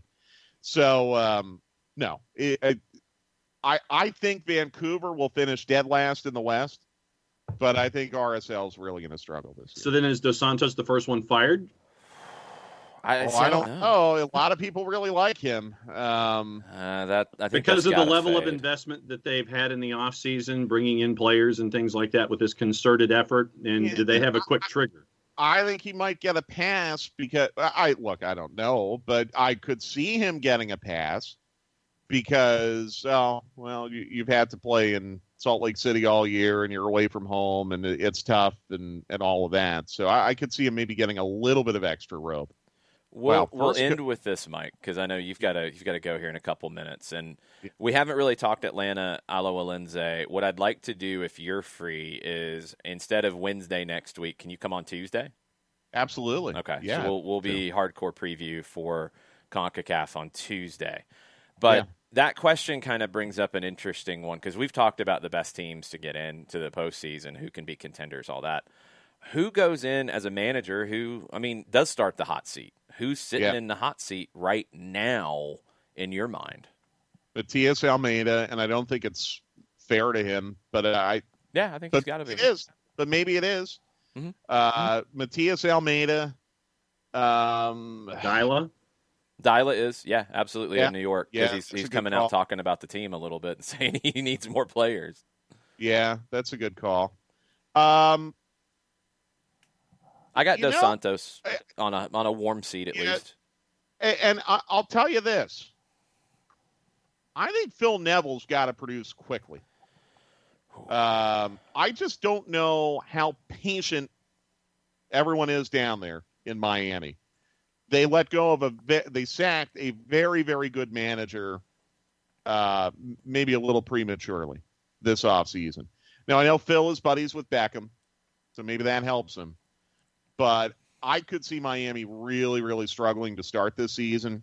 And you've got a lot of big personalities on that team. And if the chemistry is not good with Phil Neville, and again, Phil Neville managing a men's team, a little bit unproven here. I don't know. I could see a situation that would be a shock, obviously. But I mean, if you're asking me what my first shock sacking could be this year, it might be that. I think he's got a pretty nice cushion on his seat that protects him from the hot seat right now. But Miami's a mess. I mean, they've got COVID issues. They're going to miss games this week that they would have played in preseason. They're linked to a backup goalkeeper in the Netherlands who's going to join in the summer now. They've got Zinedine Zidane's son, training with them, who's 26 and has been out of contract since October. There's so many weird things going on with them. They could have a pretty good 11, I think. But you're right. Neville does have to prove it. I'm higher on Neville than most, but he's got to prove it. I think the important part of what you said is they've shown a quick trigger so far. Now, I think that friendship is the cushion for Phil Neville with the hot seat, at least for a season. At least for a season. But yeah, I mean, Miami has all the makings from what we've seen in a year and what we're seeing right now in a preseason. And not the COVID thing. That could happen to anybody. It's kind of fluky. But we don't know who the goalkeeper is going into day one. I have no idea who's starting in goal. The back line, I've got questions. You've got so many things that are just weird about what they're doing at the moment. It feels like the dysfunctional team in the league. Mm-hmm. And that can get a manager fired really fast. Agreed, especially when you have big personalities that are not coexisting properly. Yep. I'm going to throw a couple more names at you that people have mentioned for the hot seat. Jaap Stam, Cincinnati. Yeah, new building. Yeah, I could see that. They've been aggressive. Yeah, I could see it. They've invested. So, I mean, yeah, they're going to expect something. And Shiva brings up Bob Bradley. Yeah, interesting. I think if anything happened to Bradley, it would be end of year. Yeah, I do agree with Shiva that LAFC is in kind of a win the cup or bust mode right now. Yeah. And if they don't do it again this year, and if they kind of crash spectacularly as they did last year, yeah, I could see it. I could absolutely see that. I could see them. The pressure's there. I don't think it'll cost them anything this year. But I do think if they don't win trophies, and I don't think Supporter Shield's enough this time around. Right. I mean, even this year, I don't know if Open Cup is enough. They've got to win an MLS Cup here to prove that they're legit. And I don't know if this is the year they're going to do it because I still have the same questions I've always had about LAFC. A goalkeeper is a question. Are they going to be strong enough defensively? Are they strong enough in the middle? Mike, you got to go. Thanks for the time. Appreciate it. Let's talk Tuesday. Okay, sounds good. Take care, guys. Be good. Mike Conti, very, very busy man. Always on the go with a million different things going on. He'll be back with us Tuesday. We will go in show business. At least in the sports business in Atlanta. We will get deep into Atlanta Alajuelense on Tuesday and probably on Monday, and then probably again with an overreaction Wednesday. And yes, that's how it will go. Also, programming note, on Monday night, the return of the run-up, and it will be at 9 o'clock at the end of Soccer Over There. So Soccer Over There from 7 to 9. The run-up with Kelly Francis will start at 9 o'clock. You can watch on Twitch. You can listen on the Soccer Down Here app. J-Dub asked about who is broadcasting the match on Tuesday. FS1 and 2-Day NA have it, J-Dub. So it should be pretty easily accessible. Okay, we did not get your scores, and we need to cover that because we went straight to Mike at 10 o'clock. Thomas Jewin gave you a -1 for a couple of pauses and stumbles. Four Card gave you a 10. Needs good vibes. He needs good vibes out and in to get Al Hilal to get this win right now. So it's kind of like the Alex Pacine 10. Is it really a 10? Nick Alifi gave you a 10 in all caps. Jewin gave you a -2 for the thanks to Chris Hutchison. Got to trim that one. He gives you a 7 in total. Talk to Chris Hutchison about that. Well, you're doing the read. J-Dub gave gave the score. Let me see if I can make this make sense. Gwen rates the read Bark out of 10. That was accurate. Yeah. DM Tim, 10 out of 10. Happy spring break. Four Card says you're on a hot streak. Sean said it's Friday. -2 pauses. -2 for pauses. And brain, I don't know what that emoji is. It looks like a brain. -5 for the no.com pause. And angrily finishing the ad. 1.02345. Joe gives you a 9 just because it's Friday before a match and we need good vibes. Pacine gives you a 10.329. Bonus points now that I've seen how the sausage is made. Thank you, Alex. Jason Nix, Friday feeling generous. 7 is very generous for that. Wow. Coco, strange pauses in the middle, added a few extra lines to a supposed rush read to get Mike on. 5 out of 10. That was my thought, Coco. It was like you added stuff, and then you realized you added stuff, and then blew through the end and angrily finished it, as Sean said. It was disjointed. An 8. See, Phoenix liked your strong finish, except for maybe the angry part at the very, very end. I don't know. Mr. Fantastic. John today was beautiful until you started to stumble off the cliff. 5 out of 10. Wow. 6 out of 10. You looked frustrated. You were holding your head halfway through. What was going on, John? When you have an itch, you have to scratch it. Oh, fair enough. Fair enough. And Jehuda says that Gwen was translating the ad for any dogs who need legal representation. That is true. That is also accurate. Tafka went a bit zany, a tad bit zany, 6.8. Okay. People were trying to help me with my breakfast situation. Thomas said, if they can't find you, shouldn't they text or call? They have, and I've been texting back to them, and I have no idea how they can't find an apartment.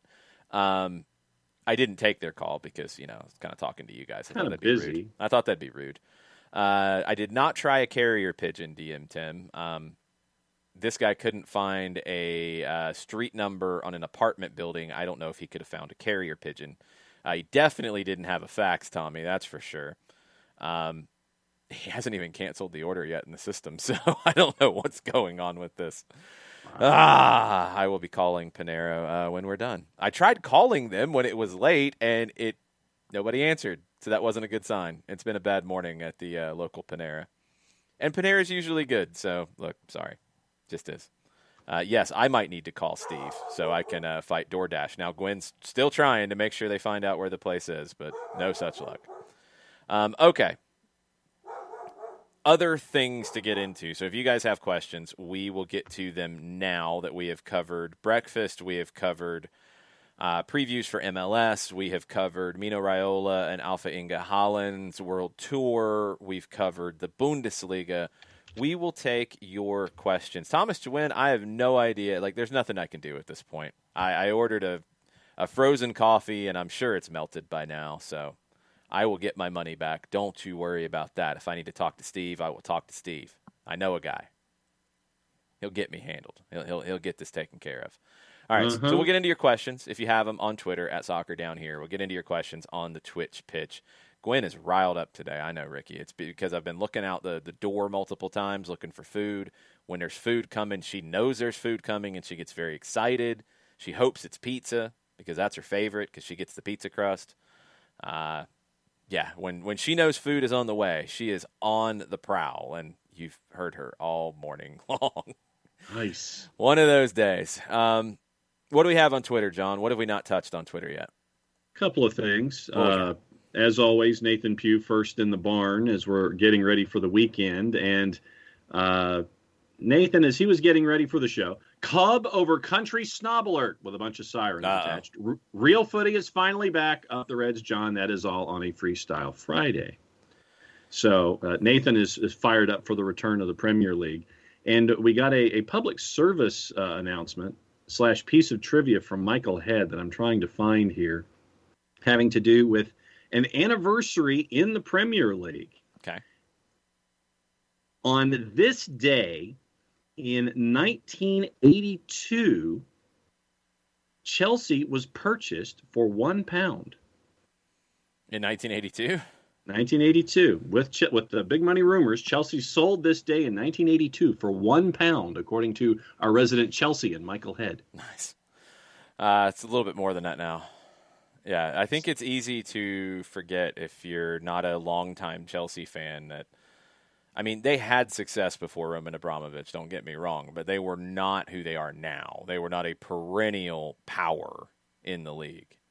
I'm trying to think of what to compare them to now to not start a fight. Tottenham kind of level, like competitive, but not.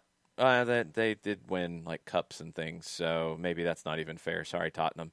In that ballpark. I mean, they were a good team, but they would have their downs, and they did get relegated, and things would happen. But since Abramovich took over, they're a completely different club. It's 1982 is not that long ago, and £1, man, I wish I'd bought that. Yeah, really. Tafka's in this morning, and Tafka was thinking. Okay. Do I need to get the black helicopter theory out? No, not at the moment. Not as I'm processing. All right, the helicopter's on deck. The helicopter's in the hangar. MLS has an added recruiting advantage that most leagues can't offer. Okay. In Europe, if you're joining a struggling club, a middle club, or a top-of-the-table club. Mm-hmm. And while any player would hope their contributions can help a club succeed, changing a club's status, in quotation marks, is a much harder and longer process in Europe. Mm-hmm. In comparison with rarity, few clubs in MLS are ever down for an extended run of years. So a player being courted by an MLS club can more legitimately hope to help move the MLS club into better circumstances and experience tangible success. Yeah, I think it's a good idea that Tafka's going for here, but I'll go the flip side of it. It's also very easy to then go back the other way. So, like, that player who comes in, like Papu Gomez at Atalanta, I think is an example here. Atalanta has been elevated over a period of time into a different club. Leicester, over a period of time, has been elevated into a different club. Here, yes, you can come in and make a difference very quickly, but then something else can happen and you can fall back very, very quickly. So I don't know if it's a lasting change as much. And I don't know if that's something that really sells players on. I think what I would say to Tafka on this is it's not so much changing the stature of the club, but you have more clubs that can recruit players who want to win because it's a lot easier to win in MLS because of the playoff structure, because of the parity. You can go like Alan Pulido to Sporting Kansas City, for example. Alan Pulido didn't have to go to the LA Galaxy. He didn't have to go to LAFC. He didn't have to go to one of the New York teams to be in the big market and win. Go to Sporting Kansas City and you can win. No, they got to do it, but you can. You can go to Minnesota and win. You can go to Columbus and win. Lucas Zelarayan. So it's not so much the stature over a long term. It's just you can go and win. And these top guys are hungry for trophies. I mean, the best players don't want to go and play somewhere where they don't have a chance to win a trophy. Here you do. And that's the selling point. It's not just 4 or 5 teams that you could legitimately go to and have a chance to win a trophy. It's 10 to 15 maybe on a given year, and that changes every year, it seems like. I think that's the selling point that MLS can have. It's not the long-term stature, but it's the short-term. They can win a trophy when you arrive. Zelarayan is a prime example in Columbus. And then the last point from Tafka that will catch us up on Twitter, he says, in our hot seat discussion, Tafka says, if San Jose fire Almeida, I'll be pissed as hell. You can't ask the man to serve steak when all you have is hamburger. Yeah, it's not so much that, though, I don't think. I think you just... I'd be surprised if they fired him. He will be on the hot seat. The way I think they solve it is if he has 5 different Mexican clubs coming after him and maybe a couple Brazilian clubs and maybe an Argentine club, and who knows what else. Next year, after this season, if it's not a success, they waive the release clause and they let him go. Yeah. I think it's more of that because unless you see what we saw late last year, where you saw a broken team for a while, I thought he was potentially going to get fired late last season. Then it turned around, and then they were a really dangerous team at the end of the year. But for a while there, they were losing big, consistently. It looked bad. It looked kind of like the Hawks under Lloyd Pierce at the end. Like it looked like they were not playing for him. Now it changed. But you've seen it enough now that if you get into an extended period like that this season, that would be the only trigger. And that's different than, yeah, they're not supposed to win MLS Cup because they're not investing. If it looks like the team is not playing for him, then we're having a different conversation. That hot and coldness can be a bit of a problem for them. But my scenario that I see happening with San Jose is they're competing for a playoff spot. They can get in. If they're hot at the right time, they can make noise. He'll be back next year, no problem. If they get in and they crash out in the first round meekly, or they don't get in, when there are offers, and I think there will be because of just how people feel about him, they'll let him go. They won't fire him at the end of the year, but they'll let him go at the end of the year. That's what I think happens with San Jose. Yeah, Tafka says that's precisely his point. Long-term stature is hard to move the needle on in Europe. Tangible success, meaning winning, is achievable in MLS more quickly or more likely. Yeah, you just don't change the stature necessarily. It's just it's more up and down. But winning a trophy, going back to the first question, because that was a hard whiplash there. The first question, yes, like you can come in and win quickly. You might not change the overall stature. I mean, like I don't think Columbus is one of the biggest teams in MLS this season. That hasn't changed, but they won and they can win again because of Zelarayan coming in. You know, it's a game changer, but is it a stature changer? That's a different conversation. They're not going to be LAFC anytime soon. Right. That's going to take a lot and probably more players and more trophies and a little bit of a change in perception in the national media as well. So we'll just have to wait and see. But I think that's harder to do. We're caught up, right? Yeah, we're caught up. That's harder to do in MLS. You just can't change stature as easily because of the ups and downs. But you can win trophies quickly. That doesn't necessarily change the stature, if that makes sense. You've got LAFC, who has not won anything other than a supporter shield, who is still looked at as the glamour club. Even more so than Atlanta, who's won more. You know, it's kind of weird, but LAFC hasn't had a year like Atlanta had last year. But I think even going into last year, that had kind of changed, and LAFC was the glamour club and Atlanta was not. It's, that perception's a weird one in this league, and it's one of the weird things about the soccer media here is it's not like other countries. I think there is a pretty big echo chamber in a lot of ways. And when something clicks, it spreads throughout most of the mainstream soccer media, and it's just the collective think of how we look at different things. And you don't have, like, countering voices to it generally.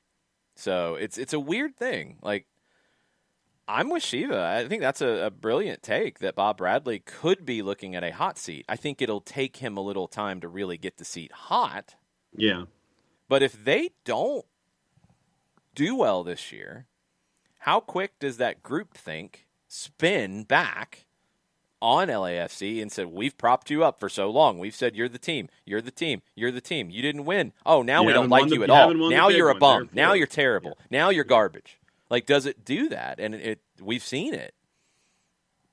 Maybe. And he's going to have to win something at some point other than a supporter shield. He's going to have to. And I don't know if this group is that because I don't trust any of his goalkeepers. Nope. You've got to have at least a top half goalkeeper to win MLS Cup, in my opinion. You've got to have at least a top half goalkeeper in this league to win MLS Cup. And you don't have. No, they don't have that. Last year, Aloy Room, yes. Year before, Seattle, Stephen Fry, yep. Mm-hmm. Brad Gazan, 2018. Yep. Yep. 2017, Toronto. Alex Bono at that time. Yep. Mm-hmm. 2016, Seattle. Stephen Fry. Yep. It's just the reality. I think at this point, you've got to have you don't have to have the best goalkeeper. I mean, Tim Mealy has been one of the best goalkeepers in the league for a long time. He doesn't have an MLS Cup. But you've got to be in the top half. You've got to be, I mean, maybe even higher than that. Maybe it's like the top third. I don't know. You don't have that at LAFC. You're going to lose games. You're going to drop points. You're going to lose big moments because of that goalkeeping situation. And that's not how you win MLS Cup. Mm-mm. You've got to have somebody you can trust in the postseason back there. And I don't think they have it. I don't think Miami has that. I think there's a few teams in this league that are looked at as good teams that don't have that. And it's going to end up being a problem. Absolutely. Just as a public service, I was keeping an eye on the Juventus Torino line. Yes. Has not changed. What are the numbers on Torino? Plus 537. Juve is still at a minus 189. What's the draw?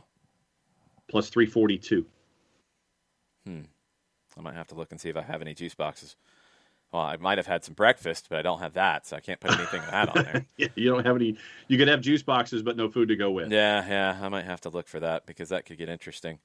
Some stuff from the Twitch pitch. Question earlier from Thomas Jewin. Is Jurgen Damm the real-life Danny Rojas, but a winger? That is a Ted Lasso reference, and yes, I am one of the few people who has not seen Ted Lasso. I don't have Apple TV. Tell us about it, John. In the 10-episode arc, I mean, there are a lot of the scenes available on YouTube, but if you haven't seen it yet, I will stipulate that we did the free 7-day trial, binge watched Ted Lasso in 2 nights, 10 episodes. Did you keep the service or did you just do the trial? No, we kept the service. Okay. Because of all of the other things that the boss wants to see and things like that. So we dove in because of Ted Lasso. We kept it because of the other stuff. Okay, very cool. But I will recommend on YouTube. There is one scene, I want to say from episode 8. It is where Ted Lasso is playing darts. So watch that scene, and it is a personification of what the entire show is all about. It is fish out of water, but at the same time, there are feel-good moments in it. There's, folks dealing with different kinds of struggles, and I'm not going to give away a whole lot of the plot points. No, don't spoilers. But there's a lot of kindness that's attached to the show as well. It's a lot of things that you really don't see in TV programs today. The arc was written very, very well, and the character development is tremendous. I was disappointed that Danny Rojas was transferred to Sporting Kansas City yesterday, and all that AFC Richmond got in return was the Kansas City barbecue. But that's really good barbecue. But, you'd like maybe some other players in return. Have you had Kansas City barbecue? I have had it in. I have purchased it in grocery stores, not in person. No, that's not the same thing. Yeah, it might be worth the transfer. Sorry, Danny Rojas. But if you go and watch the darts scene from Ted Lasso, it's on YouTube. That's one of the best scenes in television that I've seen in quite some time. Excellent. 5 stars from me for Ted Lasso. There you go. Coco's Black Lab Vader also loves pizza crust. Maybe it's a Black Lab thing. I'm not sure. D. Graham's telling me I should get the Atlanta United pub sub after the show. That's a good idea. That's a really good idea. I'm intrigued to try this. Ricky Ricardo links to the latest from The Athletic, which is kind of a Nuggets column. The Kaku thing is still lingering on. I don't think Red Bulls are going to get anything out of this at all. I'm not seeing it. One very interesting thing, the MLSPA released their financial data, and they released the information on hardship payments to players.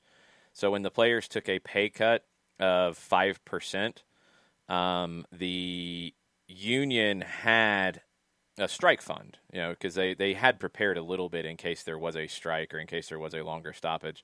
So they dipped into that, and their net assets dropped from $12.61 million to $7.61 million. So did they pay? And they paid out a little over $5 million in hardship payments to players in 2020, and it was based on salary. I think people are going to be worked up because according to the labor report, Chicharito received the highest payment of any player because of his salary. He got $102,000 because of the percentage and blah blah blah. So not every player's individual payment was listed in the release. No Vela, no Altidore. It's not really clear of this, but the report says that all players active in MLS as of June 1st received payments. So the players had a pay cut from the league, but the union dipped into their strike fund to pay players. I don't know if it was the 5%. I don't know if it was a portion of the 5%. I don't know, but the players didn't actually have a full 5% loss of income last year. Changes maybe a little bit of the conversation that we were having during the discussions about the new CBA. The union did have to put that money to them, or they chose to do that to make up for the pay cut, but it wasn't as bad of a loss last year as maybe we thought it would have been. St. Louis City has announced that Purina will be the jersey sponsor for the club. Makes sense. Big St. Louis company. Not blown away by that one at all. St. Louis is going to be an interesting team coming into the league in 23. It's the logo. I'm intrigued by the colors. I like the colors a little bit more than the logo. The logo's okay. I know what they were going for. I think maybe they were trying too hard. I like the branding around everything, though. It does feel unique. It does feel different in the league. It doesn't make me think of another team in the league. That's good.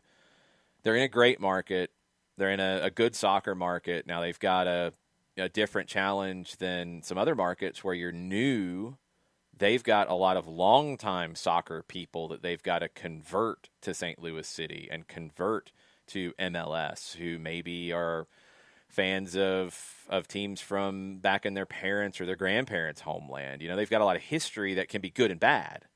But I think St. Louis, with all the moves they're making, it's impressive so far.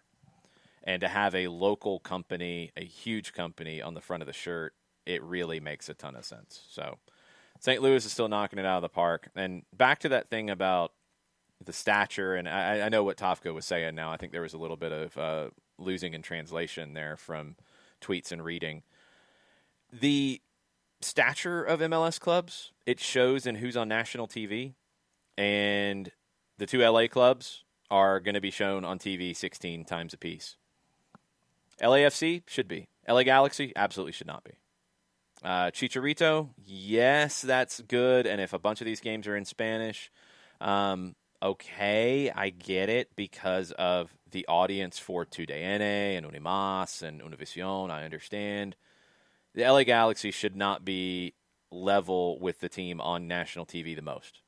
That is past stature, and that's a little hard to overcome at times in this country. It's also TV market. I know there's other things that complicate it, but LA Galaxy, based off what we've seen over the last 5 years, should not be that team.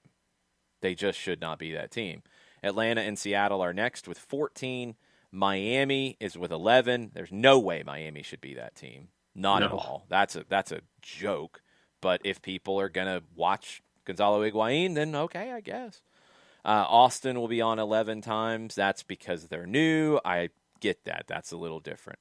Columbus and Philly, MLS Cup winner last year. Not out of nowhere, but not one of the glamour boys. And Philly, not one of the glamour boys. Supporters Shield winner. 7 national broadcasts. Less than half of what the LA Galaxy are on. It is hard to change that in this country. Yeah. It's easy to win a trophy. It's hard to change that part of it.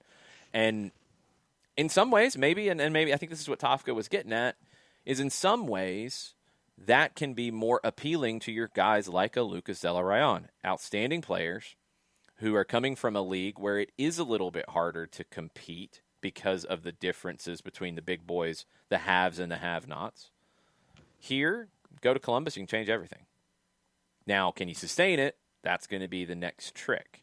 And can Columbus be a team that gets into that, 11, 14, 16 times on national TV? They should. It's a much better watch than the LA Galaxy and Inter Miami, I can tell you that much.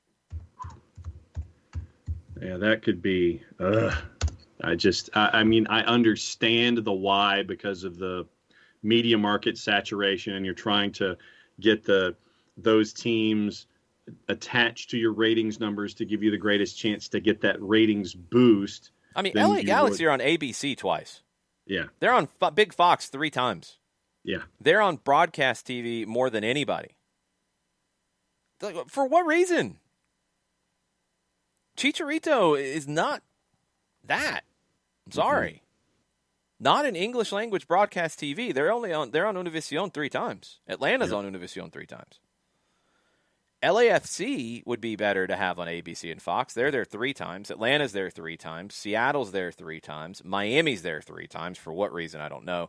Columbus is there twice. That's good. Portland is there twice. That's good. Minnesota's there once. They should be there more. Cincinnati's there once. I think that's because of the opening of the new stadium, so that's fine. Right. Nashville should be there. I don't know. Maybe the ratings aren't there. Maybe people don't see Nashville like they should. Nashville's on national TV 3 times. That's crazy. Nashville should definitely be there with what they did last year. New England should be on national TV more. They're on 4 times. New York City's there 4 times. That's got to be a little bit of a punch to the gut if you're New York City and City Football Group. Yep. Minnesota's on national TV 5 times. They should be on national TV more. There's Sporting Kansas City 6 times. That's low. They're a better team. They're a better team to watch. But this is a tricky element when you're talking about national TV because market size does play into it. Stature plays into it. Star power plays into it. But I also think MLS needs to work with its TV partners to have quality playing into it because it's obviously not playing into it as much as it should. Yeah. We've been discussing the droopy dog of the Premier League this morning still, Steve Bruce. Yes. Well, yes. We called him droopy dog last night, and I still like that comparison. The Telegraph has come out with an article earlier this morning from Luke Edwards. Headline, Steve Bruce set to keep his job at Newcastle on one condition. Oh, no. What? Let's see. If he keeps the club up in the Premier League with owner Mike Ashley continuing to provide staunch support to his under-fire manager, he'll have 1 year left on his current contract at the end of the season. And while a poll in the Newcastle Chronicle showed 95% of the 14,000 supporters who took part wanted him to be replaced after the loss at Brighton, it's understood Ashley will keep him in the dugout as long as the club are not relegated to the Championship. No, that's not what soccer's supposed to be. That's Agreed, what I say Mr. when I watch Rogers. Steve Bruce on a regular basis. I sound exactly like Mr. Rogers. If they stay up, he's going to keep him? Apparently so. Sorry, Alex. It's bad. It's really, really bad and insulting and upsetting, and I feel horrible for Newcastle fans. Okay. No doubt. We're going to catch up because people are yelling. Alex is yelling. Chicharito's going to make you eat your words and quadruple last year's goal total. Would that take him to what, 4? 4. Yeah. They're still not going to make the playoffs. Alex is a big Mr. Rogers fan as well. Burned is repeating himself, but repeating a lot of people. Can Columbus become more relevant in Columbus? It's absolutely a question. The whole narrative about the Columbus Crew, again, and this is back to that American soccer echo chamber in a way, right?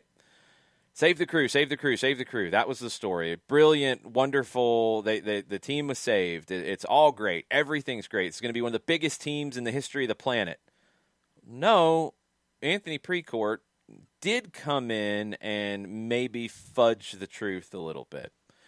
Didn't let you know that he had an out clause to go to Austin. Anthony Precourt does have a lot of blame for how that story got told. He wasn't lying about the attendance because you could see it. He wasn't lying about the business metrics because they're real. Columbus, which was a team, and this is an important element of this, in my opinion. You go back to the beginning of MLS, and I know it's a different soccer country than it was in 1994, 1995 when the league was coming together, but the only team that sold 10,000 season ticket deposits, the only city, because this was before they were a team, was Columbus. They were the ones who did it. They had a lot of great local partnerships when that team started. They did some really cool things to engage the fans. They lost that over time.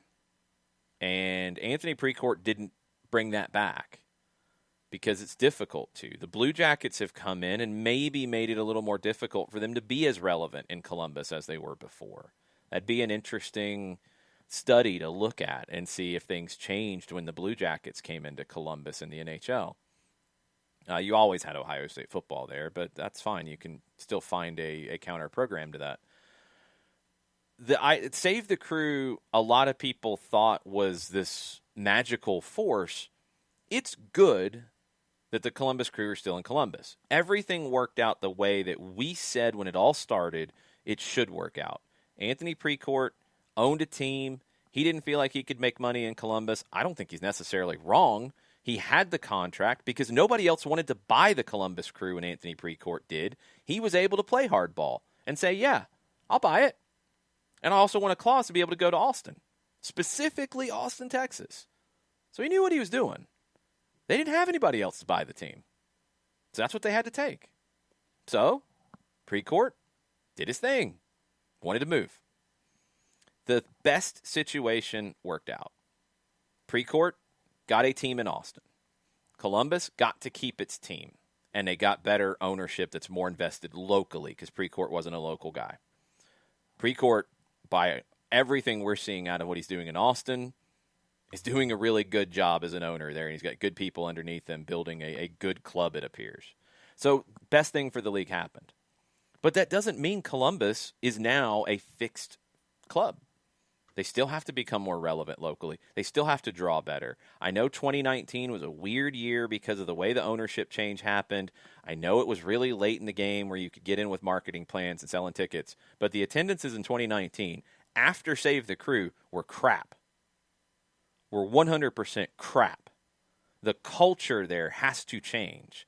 And yes, it is okay if you are in American soccer to say, hey, this is not a good look that now one of your big franchises in the league in terms of quality on the field, when you get back to regular attendances, and look, you're going to have time to ramp it up now because I don't know what that looks like. I don't know when you can open up fully.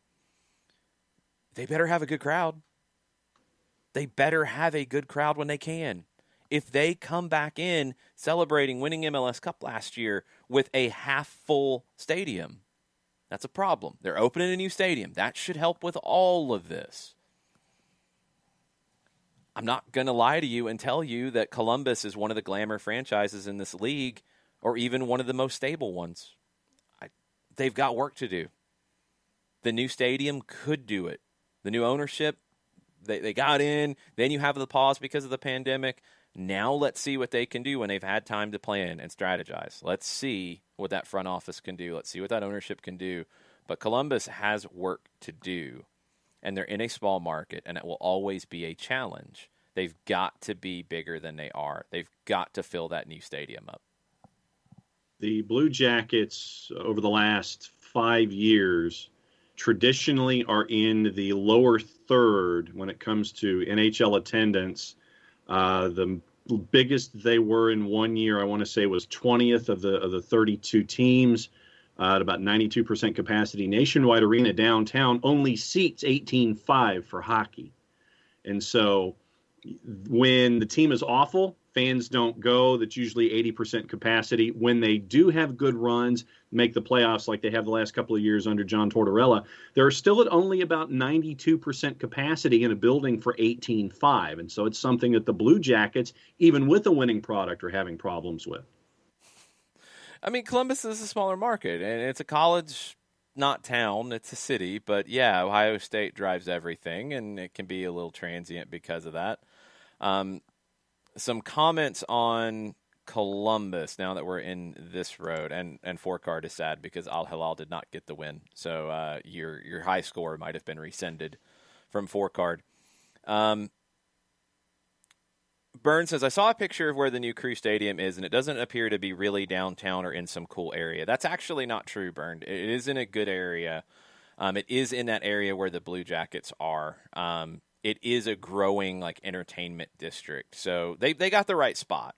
It's not exactly right in the middle of downtown because, I mean, that's impossible basically to build a stadium, but it is in a good area. It's a much better area than where they are. So that part's good. Yes, the Blue Jackets struggled at the gate for many years, unlike the others. It's a tougher market. It's not a big market. That's why the whole Save the Crew thing did get twisted into a different conversation. The conversation should have included elements of, is Columbus today a big enough market to support an MLS team being run at a big level? That answer might be no. The owners are going to have to put in the money to make that happen because it's going to be harder to make that money. The conversation wasn't that about Save the Crew. It was Anthony Precourt's a horrible person, and it was he's being a bad guy. He's doing mean things, and he was. He wanted what he wanted, and he had the contract to be able to do what he wanted. So there you go. It got twisted so far out of whack. Now conversation about NHL. Alex Facine says, and who is that new ownership? The Browns owners, you say? Mm-hmm. But they're invested locally, and that is an upgrade from Anthony Precourt. Yes. It is definitely an upgrade. Let's see. I don't know how much Ohio State is a target audience for them, Will. I would, if they're not exactly, I would wonder why, but I don't know if they are the target audience.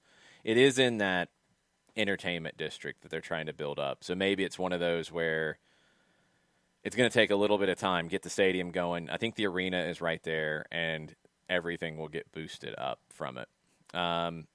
Bart says, Columbus is the largest city in Ohio. Cincy and Cleveland just have better identities and a larger area around them that identify with that city. But Columbus is by far the largest city in Ohio, so it should be large enough. And then back and forth about combined statistical area of metro areas. I'm not even getting into that one, you guys. Columbus was a great fit in the early days of MLS, no question. Columbus can be a good fit for MLS. Columbus has work to do, is where I'm at with it. They've got to really put in the work to build this back up. They have to. It's just not – it wasn't good enough in 2019. It was not good enough in 2019. Atlanta United has released their April Scarf of the Month. Proceeds from the scarf will benefit the Georgia Aquarium's research and conservation efforts. It's an Earth Day scarf. Mm-hmm. That's a very cool scarf, actually. Really very cool, yeah. Ricky asked if the parlay kits would return, and I don't know. It was a weird year for Adidas, so maybe they put it on hold for a year. I'm not sure. And Byrne, this is the point, and this is something I think Atlanta's done well, and this is something I think every MLS club needs to consider, and I think far too many don't. And I think far too many people in American soccer don't. This is Byrne's comment, and we're going to finish with this. So a good location will definitely help. Now they need to cross over from purely soccer fans to general sports fans. I don't think they have. It seems very niche. And they don't have a lot of international folks in Columbus. They need to follow the KC model. They also need to follow the Atlanta model. Atlanta has more international folks, yes, and that is a good section of the Atlanta United fan base.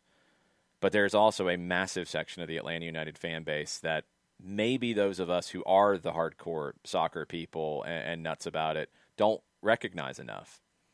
There are a lot of general sports fans who make up the Atlanta United fan base, and that's what takes it from a 20,000 to a 40,000 very easily.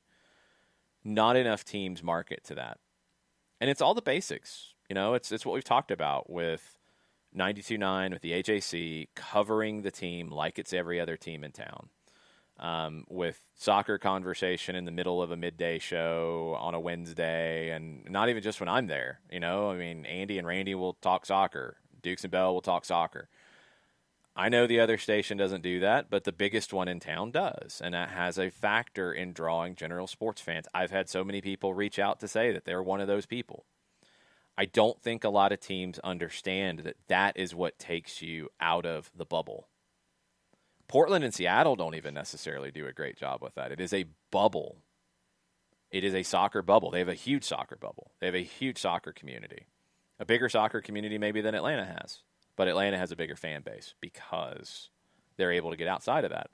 Columbus, Minnesota, Kansas City, markets like that might not have as much of an international draw have to get out of that bubble. They have to get the general sports fans. And if that means you've got to really work hard to get your sports editors, your TV news editors, your producers, your decision makers on board, you got to wine and dine them. You got to do the world tour with Mino Raiola and Alpha Inga Holland, and you got to figure out how to get them to support the local soccer team, whatever it takes. You've got to do that because that will change it. That will change it. The soccer hardcore market is a lot smaller, maybe, than people think at times. And you also then have to deal with some of the issues that we have seen with some folks in this country who think MLS is not a good enough product. And they have the snobbery about it. And yes, they're hardcore soccer people, and they work in soccer, and they coach teams, or they run youth clubs, and they're like, that's not a good enough level for me. I can watch West Brom play on the weekend. So it's not even as easy to do that. Atlanta is special because you have such a diverse fan base, and it's not just a racially diverse fan base. It's not just a location diverse fan base, as Mr. Fantastic points out. You've got the fan base that spreads throughout the region. There's so many elements to it that Atlanta should be a model for more teams because it is the one you can replicate. You don't have to have what Seattle has had with decades of history or what Portland's had with decades of history. People were blown away by Atlanta because you didn't have that, because the soccer community in this country thought you had to have that. I remember very clearly at the naming announcement, which had already leaked and a lot of people already knew what it was, but it was packed and people were excited. I will always remember somebody in front of me, older gentleman, talking to, might have been a friend, might have been a coworker, I don't know. And he said, I've had Brave season tickets, I've had Falcon season tickets, I've had Hawk season tickets, I had Thrasher season tickets. I'm excited to go see a soccer team in Atlanta. I love Atlanta sports. And you have some of that. But you also have the people who the Braves moved out to Cobb. That helped Atlanta United when they launched. Thrashers went away. That helped Atlanta United when they launched. You were able to get in the door of people, and Arthur Blank treated it like a first-class franchise from day one. Didn't treat it like Robert Kraft treated the Revolution for so long. He's not doing it now as much. He's not quite doing it at Blank's level, but he's investing. He's putting money into the Revs, and they're doing much better. But you treat it like it's a big deal, people will see it as a big deal, and then people will respond to it like it's a big deal. So you do that if you're Columbus. You do that if you're Kansas City. You do that if you're Minnesota. You do that in these other markets because the soccer bubble is not enough to sustain you. You've got to go beyond that. And I hope Columbus can do it. Yep. Sorry, I'm going to clear my throat and then come back quick. Thanks, well, John. You didn't want me to clear my throat on the air. That's kind of nasty. Well, no, but just stay muted and do it, and then come on. We could have paused. Well, I started talking and it didn't come out, and the boards didn't come out, so I had to do something and explain why I sounded like a car crash. So okay. Well, that's I think a good sign that we need to end the show today. Yeah. Thanks to everybody who hung out. It was kind of a crazy random show. Gwen was very vocal. Gwen had a lot to say today. Sorry about that. I'm going to get some food because I'm starving because breakfast never arrived. And thanks to everybody who came out and saw us at Red Hair last night. We are going to have a lot to talk about between now and Tuesday as we get ready for Atlanta United and Alajuelense. We will have a CONCACAF Champions League preview dropping on the podcatchers this weekend. I'm going to dig into each of the matchups, give you some players to watch from all the teams, a little bit of history on the teams we might not know as well. That'll be dropping on the podcatchers this weekend. We will have a watch-along tomorrow. Make sure you're following us on social media for the timing of that.